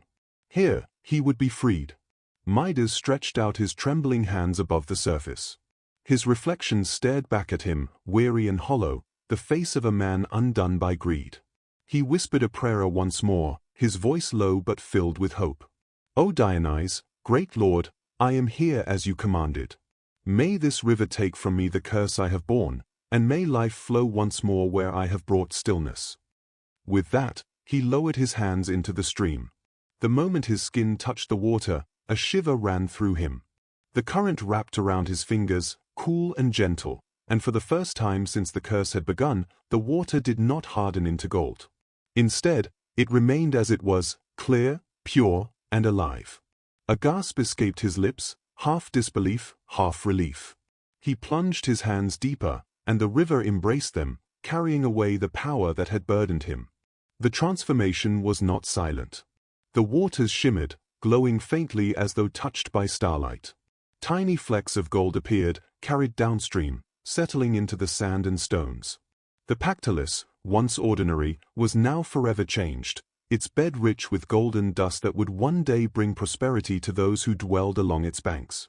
But for Midas, the miracle was not in the wealth created, it was in the freedom restored. He lifted his hands from the river, staring at them with awe. No longer did they radiate power, no longer did they gleam with the threat of destruction. They were only hands again, ordinary, human, capable of touch without fear. He pressed them to his face, and tears mingled with the cool droplets of river water. For the first time in many days, he felt the softness of his own skin, the warmth of life that gold could never give. Overcome, he cupped his palms and drank deeply. The water was cool and sweet, filling his parched throat, flooding his body with relief. Each sip was a blessing, each swallow a reminder of the simplicity he had once overlooked. Never again, he vowed, would he take such gifts for granted. He washed his arms, his face, his hair, letting the current flow over him. Each touch of water seemed to peel away the layers of pride and folly that had clung to him. When at last he rose, dripping and renewed, he felt lighter, as though the river had carried not only the curse but also the arrogance that had brought it upon him. The river continued to murmur, as though whispering its secrets to the earth. Midas stood upon its banks for a long time, listening, breathing, allowing the moment to settle into his soul. He knew that when he returned to his palace, he would find his daughter as she had been, alive, laughing, her arms ready to embrace him once more. The thought filled him with both longing and fear, for he dared not believe too easily. And yet, Dionysus had spoken, and the god's words did not fail. Before he departed, Midas knelt once more and pressed his forehead to the damp soil. "Thank you," he whispered to the night. "For mercy, for forgiveness, for the chance to learn. May I never again forget what truly matters." As he turned to leave, the moonlight caught the surface of the river, where flecks of gold still drifted lazily in the current. They sparkled, but Midas no longer craved their glow. To him, they were a reminder, a warning etched into the land itself, that desire unchecked could turn blessing into curse. And so he began the journey home, his steps no longer burdened by despair but guided by hope. The path seemed brighter now, the air sweeter, the stars above gentler. The curse was gone, the lesson learned, and the man who walked back toward his palace was no longer the same king who had begged for gold. He was humbled, changed, and ready to embrace life with a heart that had been cleansed as surely as his hands. Midas did not linger by the river longer than necessary. Each step back toward his palace was a mixture of hope and trepidation. The night had softened into the first pale light of dawn, and the cool air carried the scent of awakening earth, a promise that life could indeed return. With each stride, he imagined the halls of his home, wondering if the transformation he had prayed for would truly reach his daughter. Would she smile again? Would her laughter fill the palace as it once had? As he approached the gates, he noticed subtle changes in the landscape. The golden fruit that had long lain rigid on the trees now seemed to sway gently in the morning breeze. Flowers, once hardened, bent softly under the weight of dew. The gardens, though still glimmering faintly from the remnants of his earlier touch, breathed again with life. It was a sight that made his heart thump in cautious joy. The curse was lifting, not in part, but entirely, returning the world to its rightful balance. He entered the grand hall, now aware of how empty it had felt in recent days. The sunlight streamed through the windows, warming the marble floors, illuminating the intricate patterns carved into the walls. Midas walked carefully, almost afraid to touch anything, as though his hands might betray him once more. The chairs were soft beneath his fingers, the tables solid but ordinary, and the golden gleam that had once dominated the palace seemed to have faded, leaving behind a gentle radiance, like the afterglow of a dream. And then he heard it, a sound so small, yet so powerful that it struck him to the core, a soft laugh, tentative and bright. Midas froze. The sound came again, this time closer, a melody of innocence and warmth that he had feared lost forever. He followed it with hurried, almost stumbling steps, until he reached the chambers of his daughter. There she was, alive and unharmed, her hair brushing her shoulders, her eyes sparkling with the same light that had always captivated him. She looked up from where she had been playing with a small wooden toy, her gaze meeting his. For a heartbeat, time seemed suspended. Midas felt as though the world itself had held its breath, waiting for this reunion. Then he fell to his knees, tears streaming down his face, and opened his arms. "My child," he whispered, his voice trembling, "my beloved, my heart. I am so sorry." She ran into his embrace without hesitation, her small arms wrapping tightly around him. "Father," she exclaimed, her voice filled with pure joy. "You're here. You're safe." The warmth of her body, the softness of her hair against his cheek, the sound of her laughter, these were sensations he had almost forgotten existed. They washed over him like a river, not of gold, but of life itself, replenishing every aching part of his soul. For a long time, they stayed like that, father and daughter entwined, Midas holding her as though never again to let go. He felt the weight of his past mistakes pressing upon him, yet for the first time, there was also relief and gratitude. He had been given a second chance, and he vowed, in the deepest part of his heart, never to take it for granted. The courtiers, who had been cautiously watching from a distance, entered the room quietly. They bowed, yet their eyes were filled not with awe for wealth but with admiration for the king's humility and the miraculous restoration of life. The palace, once a place of shining but cold treasure, had become a home again, a space of warmth, laughter, and living connection. The kingdom, too, would know the lesson of this transformation, that true riches are measured not in gold, but in love, family, and the bonds that endure beyond all material wealth. Midas spent the rest of the day walking through his halls, touching objects lightly, testing his hands with cautious hope. Tables, chairs, cups, and doors responded normally, yielding to his touch without turning to gold. He laughed softly, the sound unsteady at first but growing stronger as he realized the curse was fully lifted. Everywhere he went, life and warmth returned. Even the gardens outside seemed more vibrant, the colors richer, the scent sweeter. That evening, Midas took his daughter into the palace gardens. They strolled together among the flowers, the air fragrant with blooms that had survived and thrived despite the earlier curse. Birds sang in the trees, and a gentle breeze carried their melodies through the garden. Midas pointed to a golden fleck glimmering faintly in the river running through the grounds, a reminder of the lessons learned, not a temptation to greed. His daughter picked a flower, soft and fragrant, and handed it to him, her tiny fingers brushing his with a warmth he would never forget. "My father," she said, "everything is as it should be." "Yes, my child," he replied, his voice steady now, filled with love and wonder. "Thanks to the gods, and thanks to the courage of our hearts, all is well again." Midas understood, in that serene and luminous moment, that the true miracle was not merely the undoing of gold, but the return of life and connection. The curse had taught him humility, it had shown him the limits of desire and the value of restraint. He would govern his kingdom with wisdom, cherish his family above all, and honor the lessons given by the gods. The palace, once a monument to his own vanity, had been transformed into a home of warmth, laughter, and shared joy. As the sun set and bathed the gardens in golden pink light, Midas held his daughter close, feeling her pulse, her breath, and the extraordinary miracle of life restored.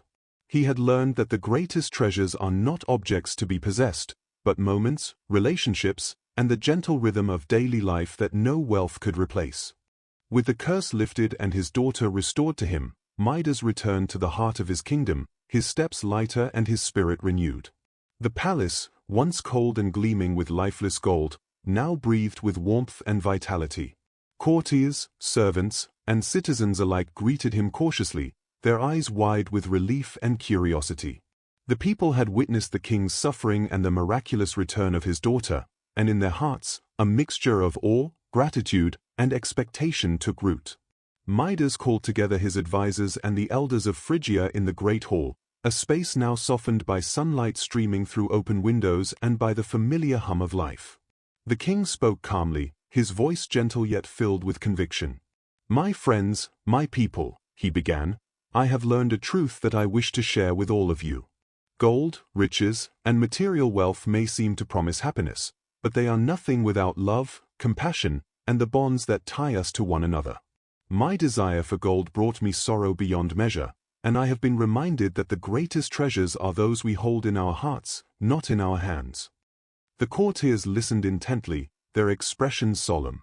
Midas recounted the tale of his wish, the banquet that could not nourish, the garden frozen in gold, and the moment he had embraced his daughter only to find her transformed into a lifeless statue.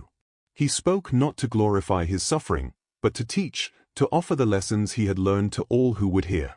"I once valued wealth above life," he said softly, "but now I see that wealth is empty when it costs us the warmth of family, the joy of friends, and the simple pleasures of existence. Let this kingdom, our home, be guided not by the law of gold, but by the desire to live fully, to care for one another, and to cherish the moments we are given." The people of Phrygia were moved. They had seen the proof of the king's folly and its remedy, and they understood that the lesson was not for him alone. From that day forward, Midas worked to transform his rule into one of empathy, generosity, and mindfulness. Markets were restored to flourish with the bounty of the land, but gold was no longer the measure of worth. Festivals celebrated harvests, music, and family. Statues were no longer treasured solely for their material value but for the stories and memories they represented. Midas encouraged his people to appreciate life's richness in ways that could not be counted or weighed. He visited farmers, artisans, and fishermen, listening to their concerns, offering support, and sharing in their daily lives. Midas learned the rhythm of his kingdom in a way he had never before understood: the sweat of labor, the joy of creation, the laughter of children, and the comfort of community. He emphasized that prosperity was not just gold stored in vaults but health, happiness, and connection among the people. Schools and temples were given attention, not as monuments of wealth, but as spaces where wisdom, art, and kindness could flourish. The king also spent countless hours with his daughter, who had grown wiser through the experience, though still as innocent and radiant as ever. Together, they wandered the gardens, visited the river Pactolus, and shared stories of gods, heroes, and the lessons hidden in everyday life. In her presence, Midas felt the full measure of what he had once risked losing: the love and trust of another human being. He instilled in her the values he had learned, ensuring that the next generation would understand that true riches lay in life and love, not in glittering treasure. Midas held audience with visitors from distant lands, demonstrating a new kind of leadership. Diplomats were met not with displays of opulence but with warmth, humility, and fairness. Gifts were chosen for their thoughtfulness rather than their material value, and Midas shared openly the story of his mistake and its consequences. His tale became legend far beyond the borders of Phrygia, a story of humility, redemption, and the understanding that desire unchecked can bring ruin, but wisdom and compassion can restore both life and joy. Within the palace, the golden touch became a memory rather than a threat. Occasionally, small objects that had been transformed were displayed as reminders of the lesson learned: statues of gods, of animals, and of precious moments frozen in gold, but no longer dangerous. The people treated them with reverence, not for their worth, but for the story they carried. Every citizen who gazed upon these treasures remembered the cautionary tale of their king, who had learned that even the brightest glitter could not warm a lonely heart. In time, the kingdom flourished more abundantly than ever, not merely in wealth but in spirit. Festivals, laughter, and music filled the streets. Gardens bloomed and rivers sparkled, carrying their natural richness rather than flecks of gold alone. Midas walked among his people often, hands open, encouraging unity, generosity, and the appreciation of everyday blessings. He had become a ruler not merely of a kingdom, but of hearts, teaching that care, kindness, and wisdom were the true measures of greatness. Each night, Midas would reflect quietly in his chambers, sitting with his daughter beside him, the stars overhead like silent witnesses. He thought of the river, the goddess's mercy, and the journey that had transformed him. Gold no longer tempted him, he had found something far richer. The gentle glow of the palace, the laughter of his child, the warmth of his people's lives, these were treasures beyond measure. He had learned to value life itself, and in that, he found peace. Through these actions, Midas ensured that Phrygia became a land known not for its gold alone, but for the wisdom and care of its king. His story, told in whispers and songs, reminded all who heard it that the pursuit of wealth without heart can bring only suffering, but the embrace of life's true gifts, love, connection, and gratitude, can illuminate the darkest of times. As the days passed, the kingdom of Phrygia began to feel the gentle stirrings of renewal. Where once the streets had been quiet and the marketplaces empty, life slowly returned. The people, inspired by the miraculous events surrounding their king, carried with them a sense of hope and gratitude that touched every corner of the land. Children laughed freely once more, their footsteps echoing over cobblestones as families gathered to share stories, food, and warmth. Birds sang in the gardens, their melodies harmonizing with the murmurs of the rivers and the gentle rustling of leaves in the soft breeze.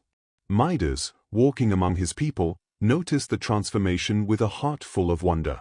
He saw farmers returning to their fields, tending the golden wheat and fruit trees with care, ensuring that each seed, each blossom, would be nurtured. Artisans repaired their workshops and brought forth creations of beauty, not for wealth alone but for joy and purpose. The palace gates, once rigid with gold and cold with pride, opened to welcome visitors and citizens alike. Courtyards overflowed with the scent of freshly baked bread, simmering stews, and fragrant herbs from the gardens, reminding all of the abundance that life itself could provide. To celebrate the renewal of the kingdom and the restoration of life, Midas declared a festival. Preparations began days in advance, with everyone contributing in some way, from weaving colorful banners to arranging flowers along the streets. Music filled the air, soft at first and then swelling into jubilant harmony as flutes, lyres, and drums played together. Children danced barefoot on the warm earth, their laughter blending with the rhythm of the instruments.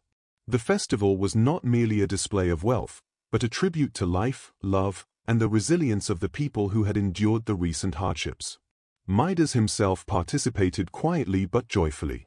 He strolled through the festival grounds with his daughter by his side, holding her hand gently. She skipped ahead to greet friends and cousins, her excitement infectious. When she laughed, the sound carried across the marketplace, stirring smiles on the faces of those who had watched the king's sorrow only days before. Seeing her alive and full of joy reminded Midas of the true treasures of his life.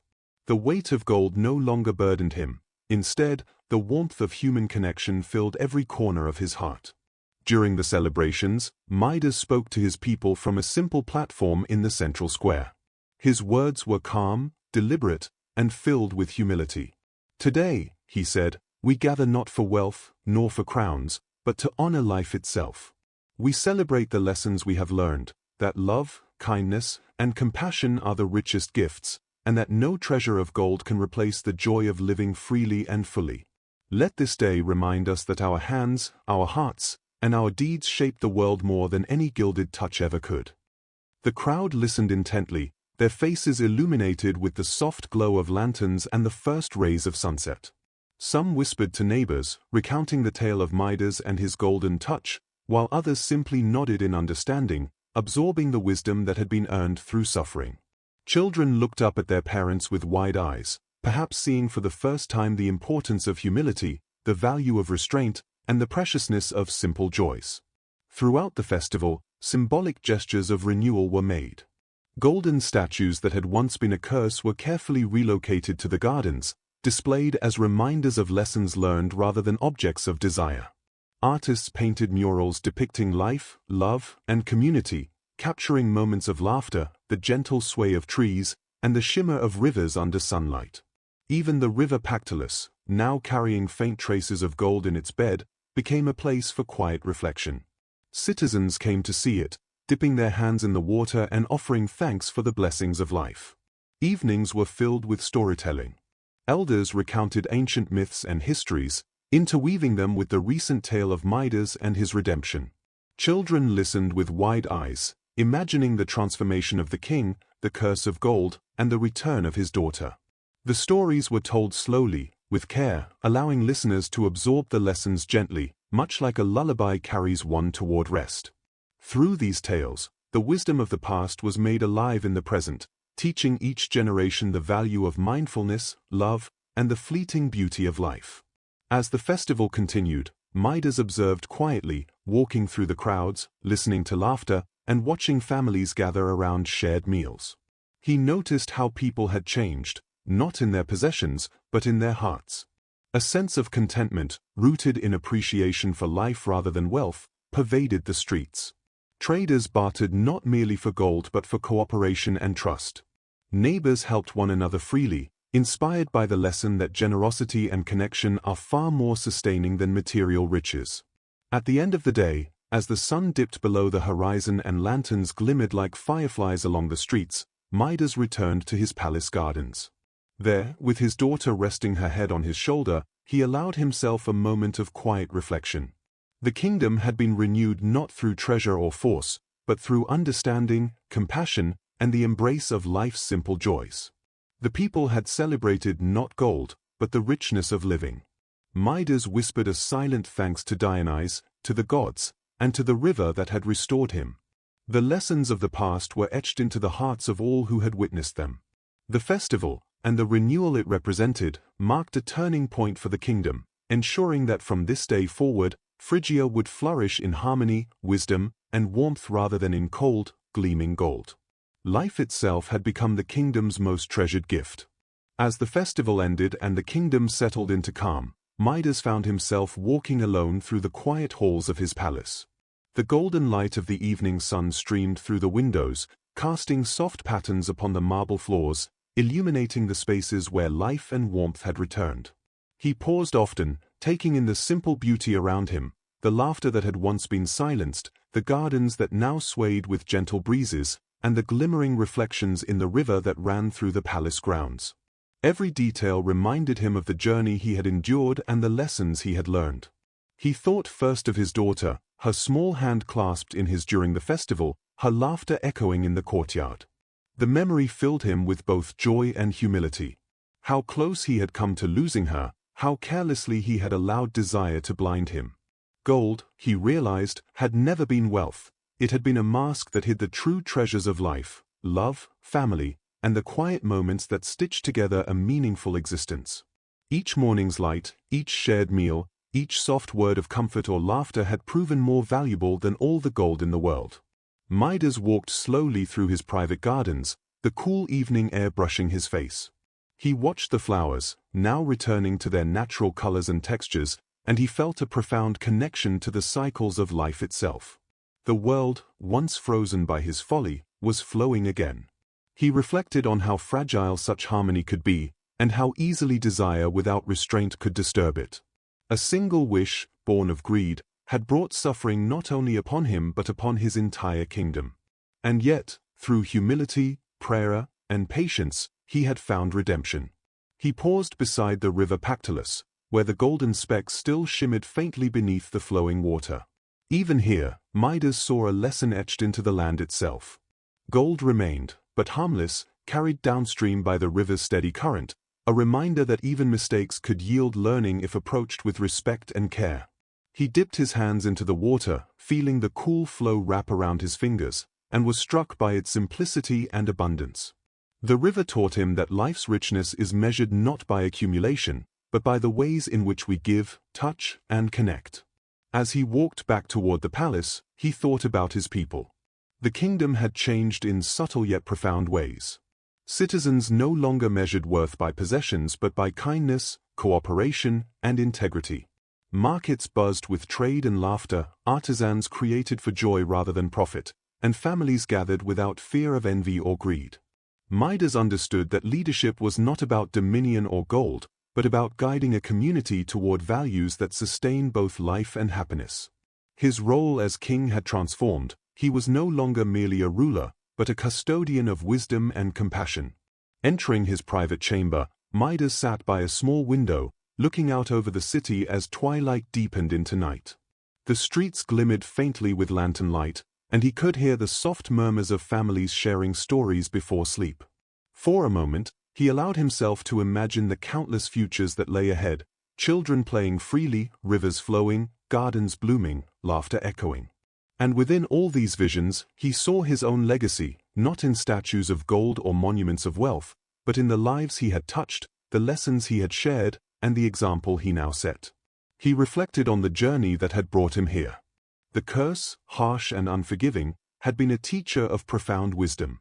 He thought of the moments of despair, the hardness of beds and chairs, the frozen fruit, the loss of his daughter's warmth, and how each had guided him toward understanding. Without suffering, he might never have truly seen the folly of unchecked desire. And now, with that understanding, he felt a quiet, steady peace settle within him. The pain of the past had been transmuted into clarity, and clarity into a sense of purpose. Midas considered the nature of his desires.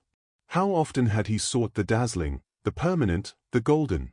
And how often had he overlooked the fleeting, the delicate, the living? His hands, once instruments of a dangerous wish, were now tools of creation, care, and touch.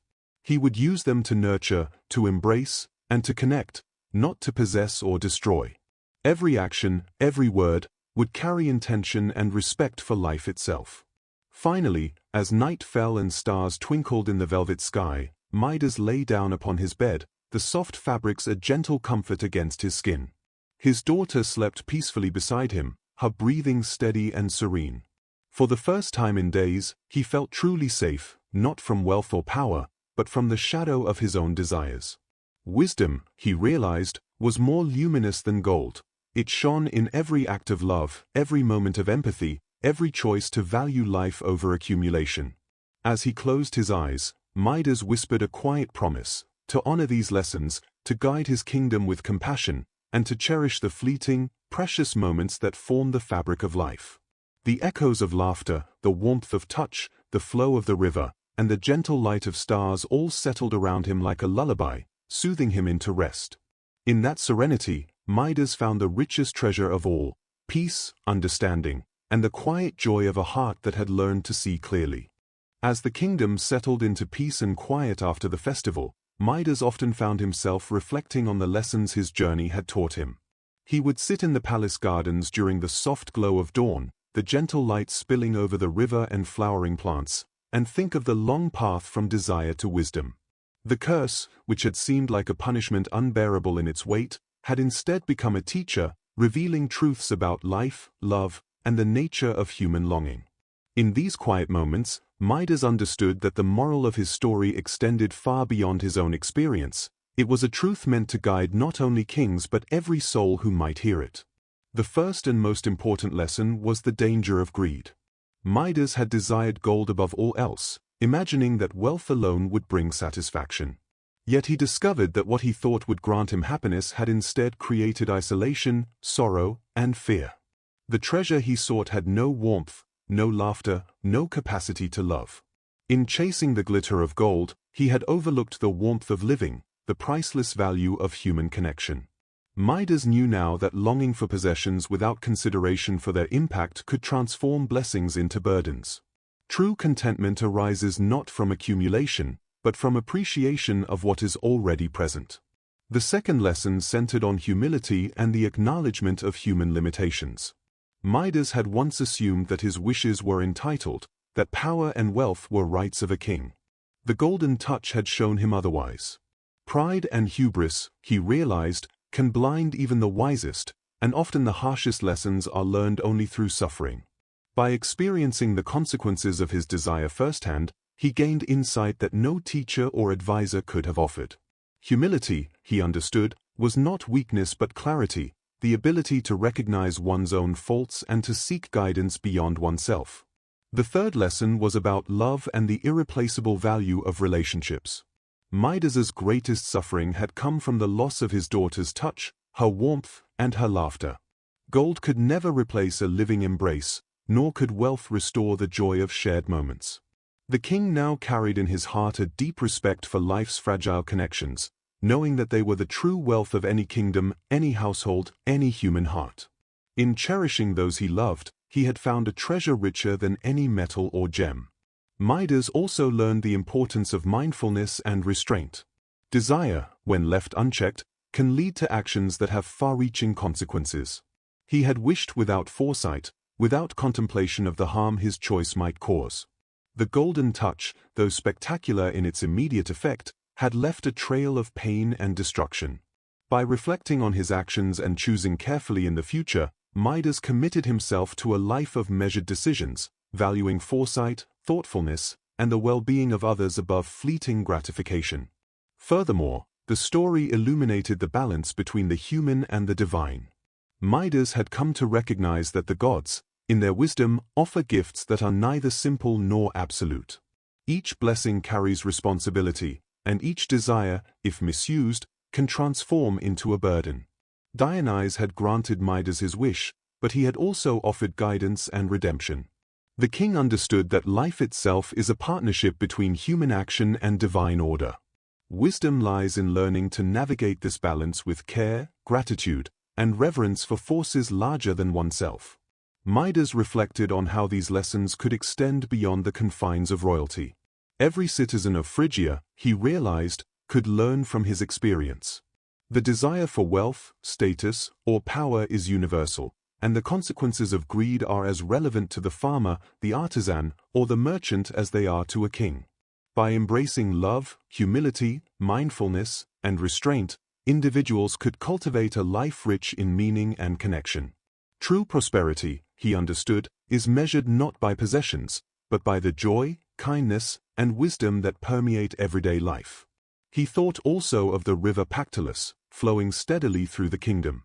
Its waters, carrying traces of gold yet free and moving, became for him a symbol of this truth. Life flows onward, carrying both mistakes and lessons, and it is the responsibility of each person to navigate its currents wisely. The faint glimmer of gold reminded him that consequences remain even after lessons are learned, but they need not bind one to misery. Reflection, gratitude, and action could transform past errors into sources of guidance and growth. As evening fell, and the soft light of lanterns illuminated the palace, Midas would often tell these lessons to his daughter. He spoke not in commands, but in gentle stories, allowing her to absorb the wisdom like sunlight warming the earth. He emphasized that wealth is fleeting, but love endures, that pride can blind, but humility opens the heart, that desire unchecked may bring ruin, but mindful intention fosters life and happiness. These lessons, imparted in calm and patient tones, were woven into bedtime stories, quietly teaching the next generation the enduring values that had transformed both father and kingdom. Ultimately, Midas recognized that the story of the Golden Touch was not just a tale of misfortune and redemption, but a meditation on the essence of life itself. The moral, gently unfolding through reflection and lived experience, was one that could guide all who listened. Cherish what is living, act with wisdom, value relationships above wealth, and seek balance in all things.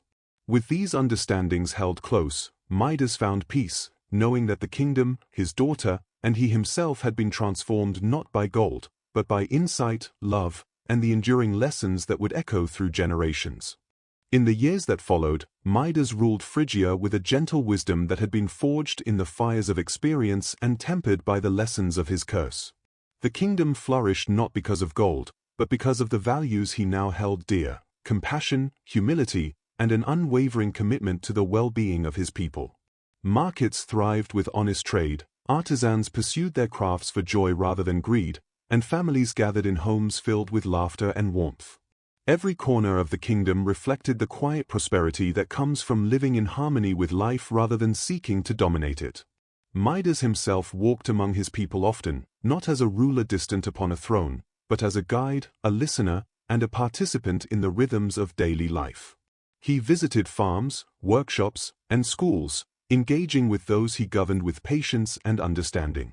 The people admired him not for the riches he once possessed, but for the wisdom he had gained and the care he showed in every decision.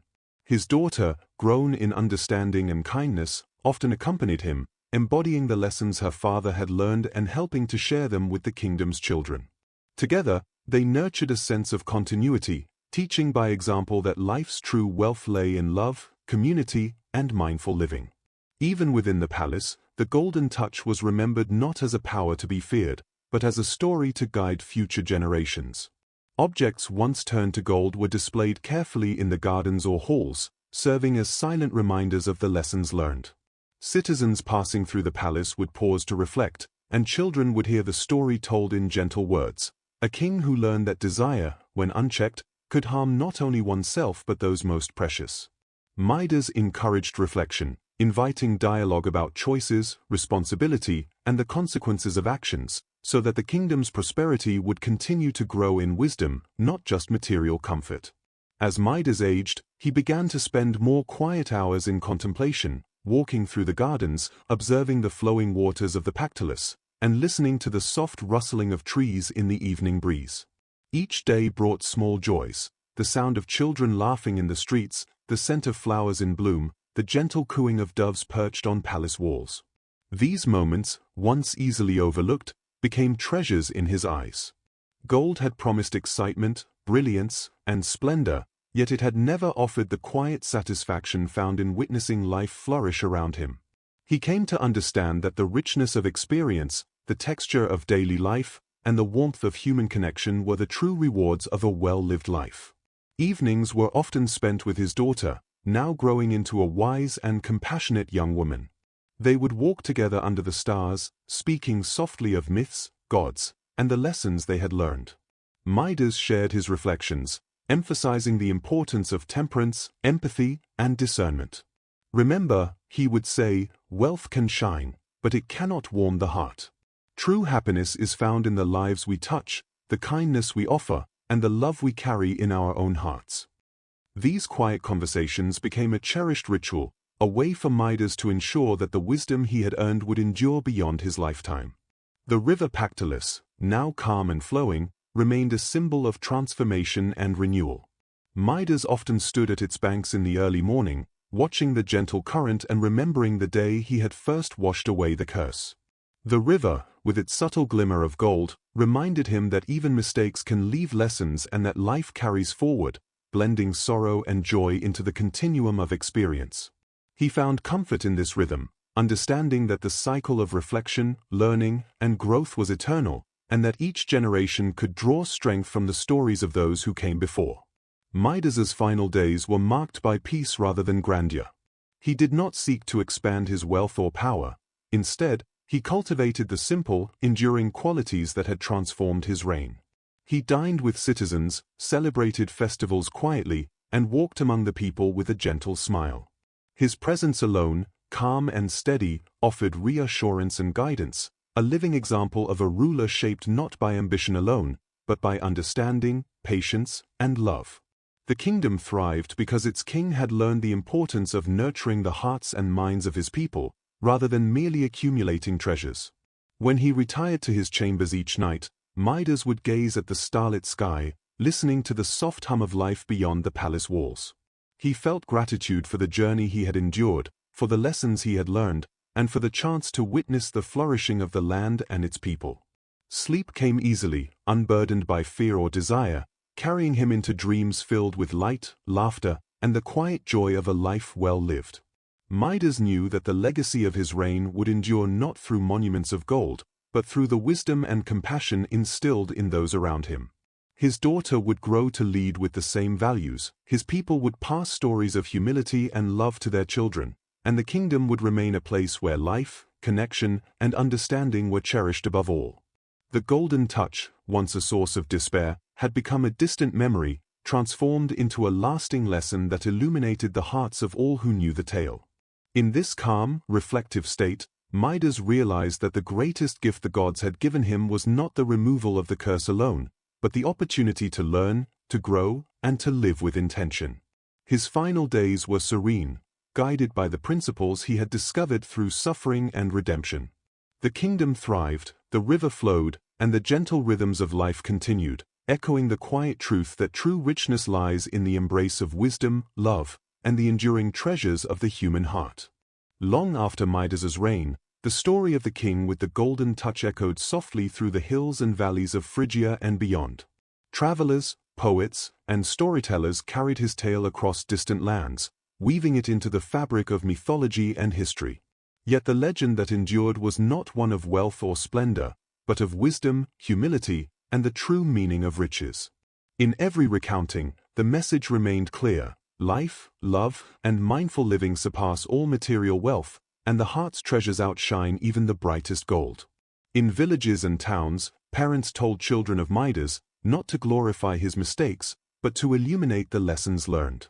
Children listened wide-eyed, imagining the banquet where gold covered every plate, the garden frozen in glittering splendor, and the river where the curse was finally undone. They pictured the sorrow of a father who had nearly lost his daughter, and the joy that returned when love triumphed over greed.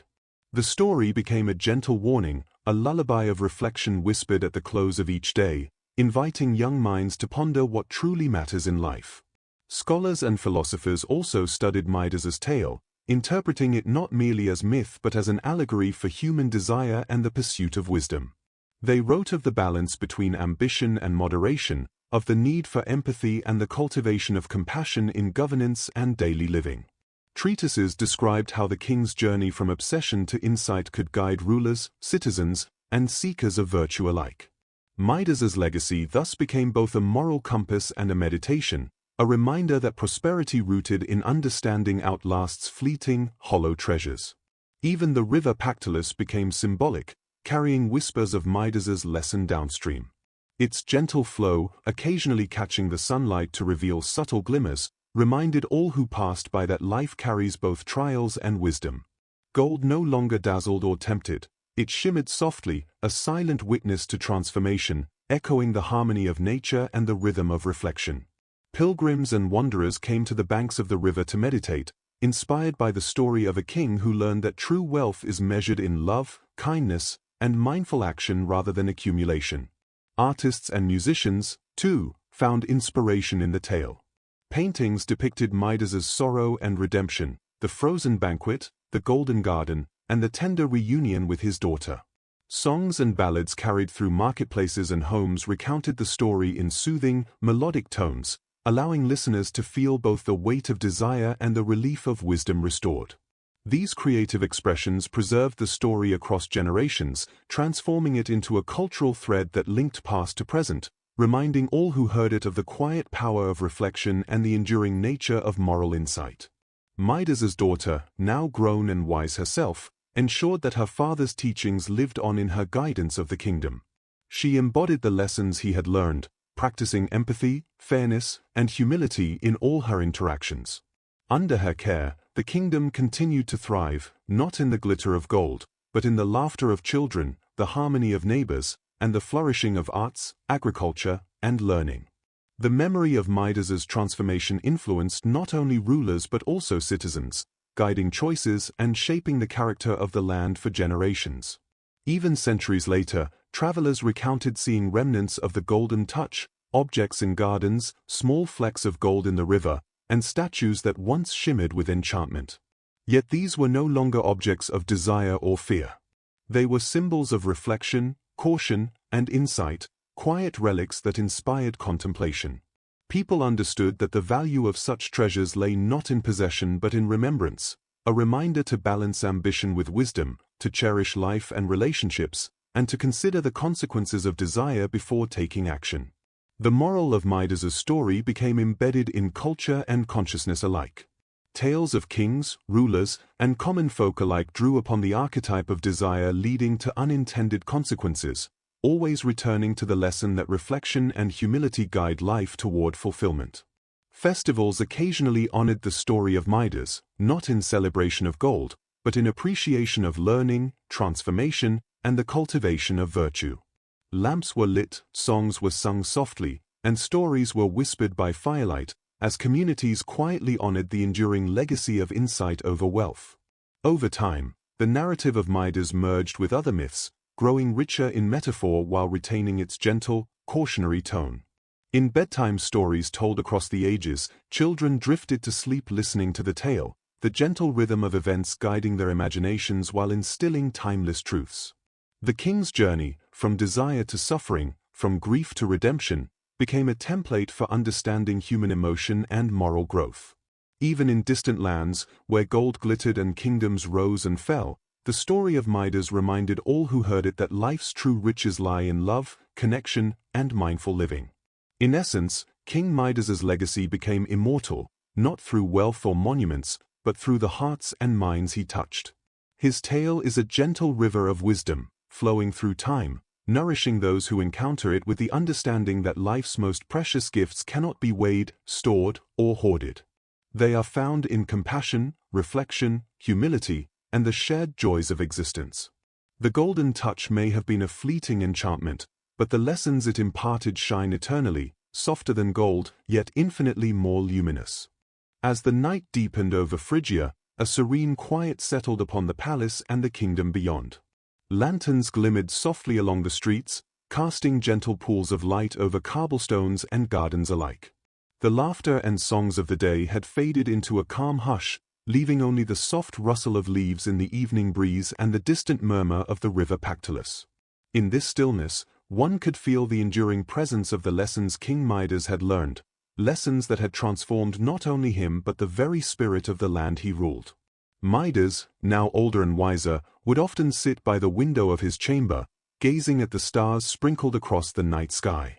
He reflected on the journey that had brought him from a place of insatiable desire to one of quiet understanding. Each star seemed to him a reminder that life's true wealth was found not in gold or material possession but in the moments of connection, compassion, and reflection that weave together the fabric of living. In the gentle cadence of his thoughts, Midas found peace, a sense of fulfillment that shone brighter than any treasure could. He remembered the days of the golden touch, the wonder, the fear, the sorrow, and the lessons learned. How cold and empty had the palace felt when even the simplest comforts turned to gold.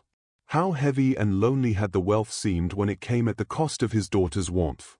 Yet through those trials, he had discovered the immense value of love, humility, and restraint. The memories no longer brought anguish but a gentle awareness of how far he had traveled, both in heart and spirit. Midas often shared these reflections quietly with his daughter, who had grown into a thoughtful and compassionate young woman. Together, they would sit beneath the flowering trees of the palace garden, speaking softly of gods, heroes, and the delicate lessons of human nature. These moments were simple, yet profound, an unspoken reminder that happiness is found in living fully and mindfully, in cherishing relationships, and in embracing the calm rhythm of life. The story of his transformation became a lullaby of wisdom, soothing the hearts of all who heard it, young and old alike. In the quiet of the evening, Midas sometimes walked through the palace halls, touching objects gently, feeling the warmth and resilience of the world restored. The golden touch was no longer a curse but a distant memory, a symbol of growth and understanding. He thought of the river Pactolus, flowing endlessly with a soft glimmer of gold, carrying both lessons and life downstream. Its gentle murmur reminded him that time flows onward, that mistakes can teach, and that reflection transforms sorrow into insight. The kingdom itself seemed to echo these truths, thriving quietly under the guidance of wisdom, care, and love. The moral of the story, Midas realized, was not merely a cautionary tale for kings, but a gentle teaching for all who encounter it. Desire, unchecked and unexamined, can lead to suffering, yet reflection, humility, and compassion illuminate a path toward fulfillment. Life's richest treasures are fleeting moments of connection, the warmth of shared laughter, the serenity of mindful presence, and the quiet, steady growth of wisdom over time. These were gifts that gold could never replicate, and Midas held them close as the true wealth of both his reign and his soul. As sleep approached, the palace itself seemed to embrace a calm hush. Candles flickered softly, casting long shadows across the walls, and the gardens exhaled the last scents of flowers for the day. Midas felt a profound serenity, as if the world itself was breathing with him, its rhythm gentle and steady. He lay back, closing his eyes, allowing the lessons of his life to settle deeply into his heart. In the hush of the night, he whispered a quiet gratitude, for life, for love, for the chance to learn and grow, and for the enduring wisdom now embedded within his kingdom. Even beyond Midas himself, the story lived on in subtle ways throughout Phrygia. Parents told it softly to their children as they drifted to sleep, storytellers wove it into ballads and gentle songs, travelers carried it to distant lands, spreading its lessons like a calm, flowing river. The narrative became a timeless reminder that richness is measured not by possession but by insight, compassion, and mindful living. The kingdom, the river, and the stars above all seemed to hold the story in their quiet rhythm, a lullaby echoing through the ages. In the very last moments of the tale, Midas's presence becomes a gentle, guiding light, a symbol of reflection, humility, and enduring love. His journey from desire to understanding, from sorrow to redemption, and from obsession to peace offers a quiet meditation on the human experience. For those who listen, the story does more than entertain. It soothes, it teaches, and it invites contemplation, gently encouraging the mind to settle, the heart to open, and the spirit to rest. As the night deepened into full darkness, and the stars shimmered above the palace and the river, Midas's story, now complete, allowed the world to breathe in unison with him. The lessons, soft and luminous, lingered in the air, like a gentle whisper guiding all who had heard the tale toward serenity. With a final calm exhale, the kingdom rested under the watchful presence of a king transformed, and the narrative faded into a peaceful quiet, leaving only the steady, reassuring rhythm of life to cradle the listener toward sleep.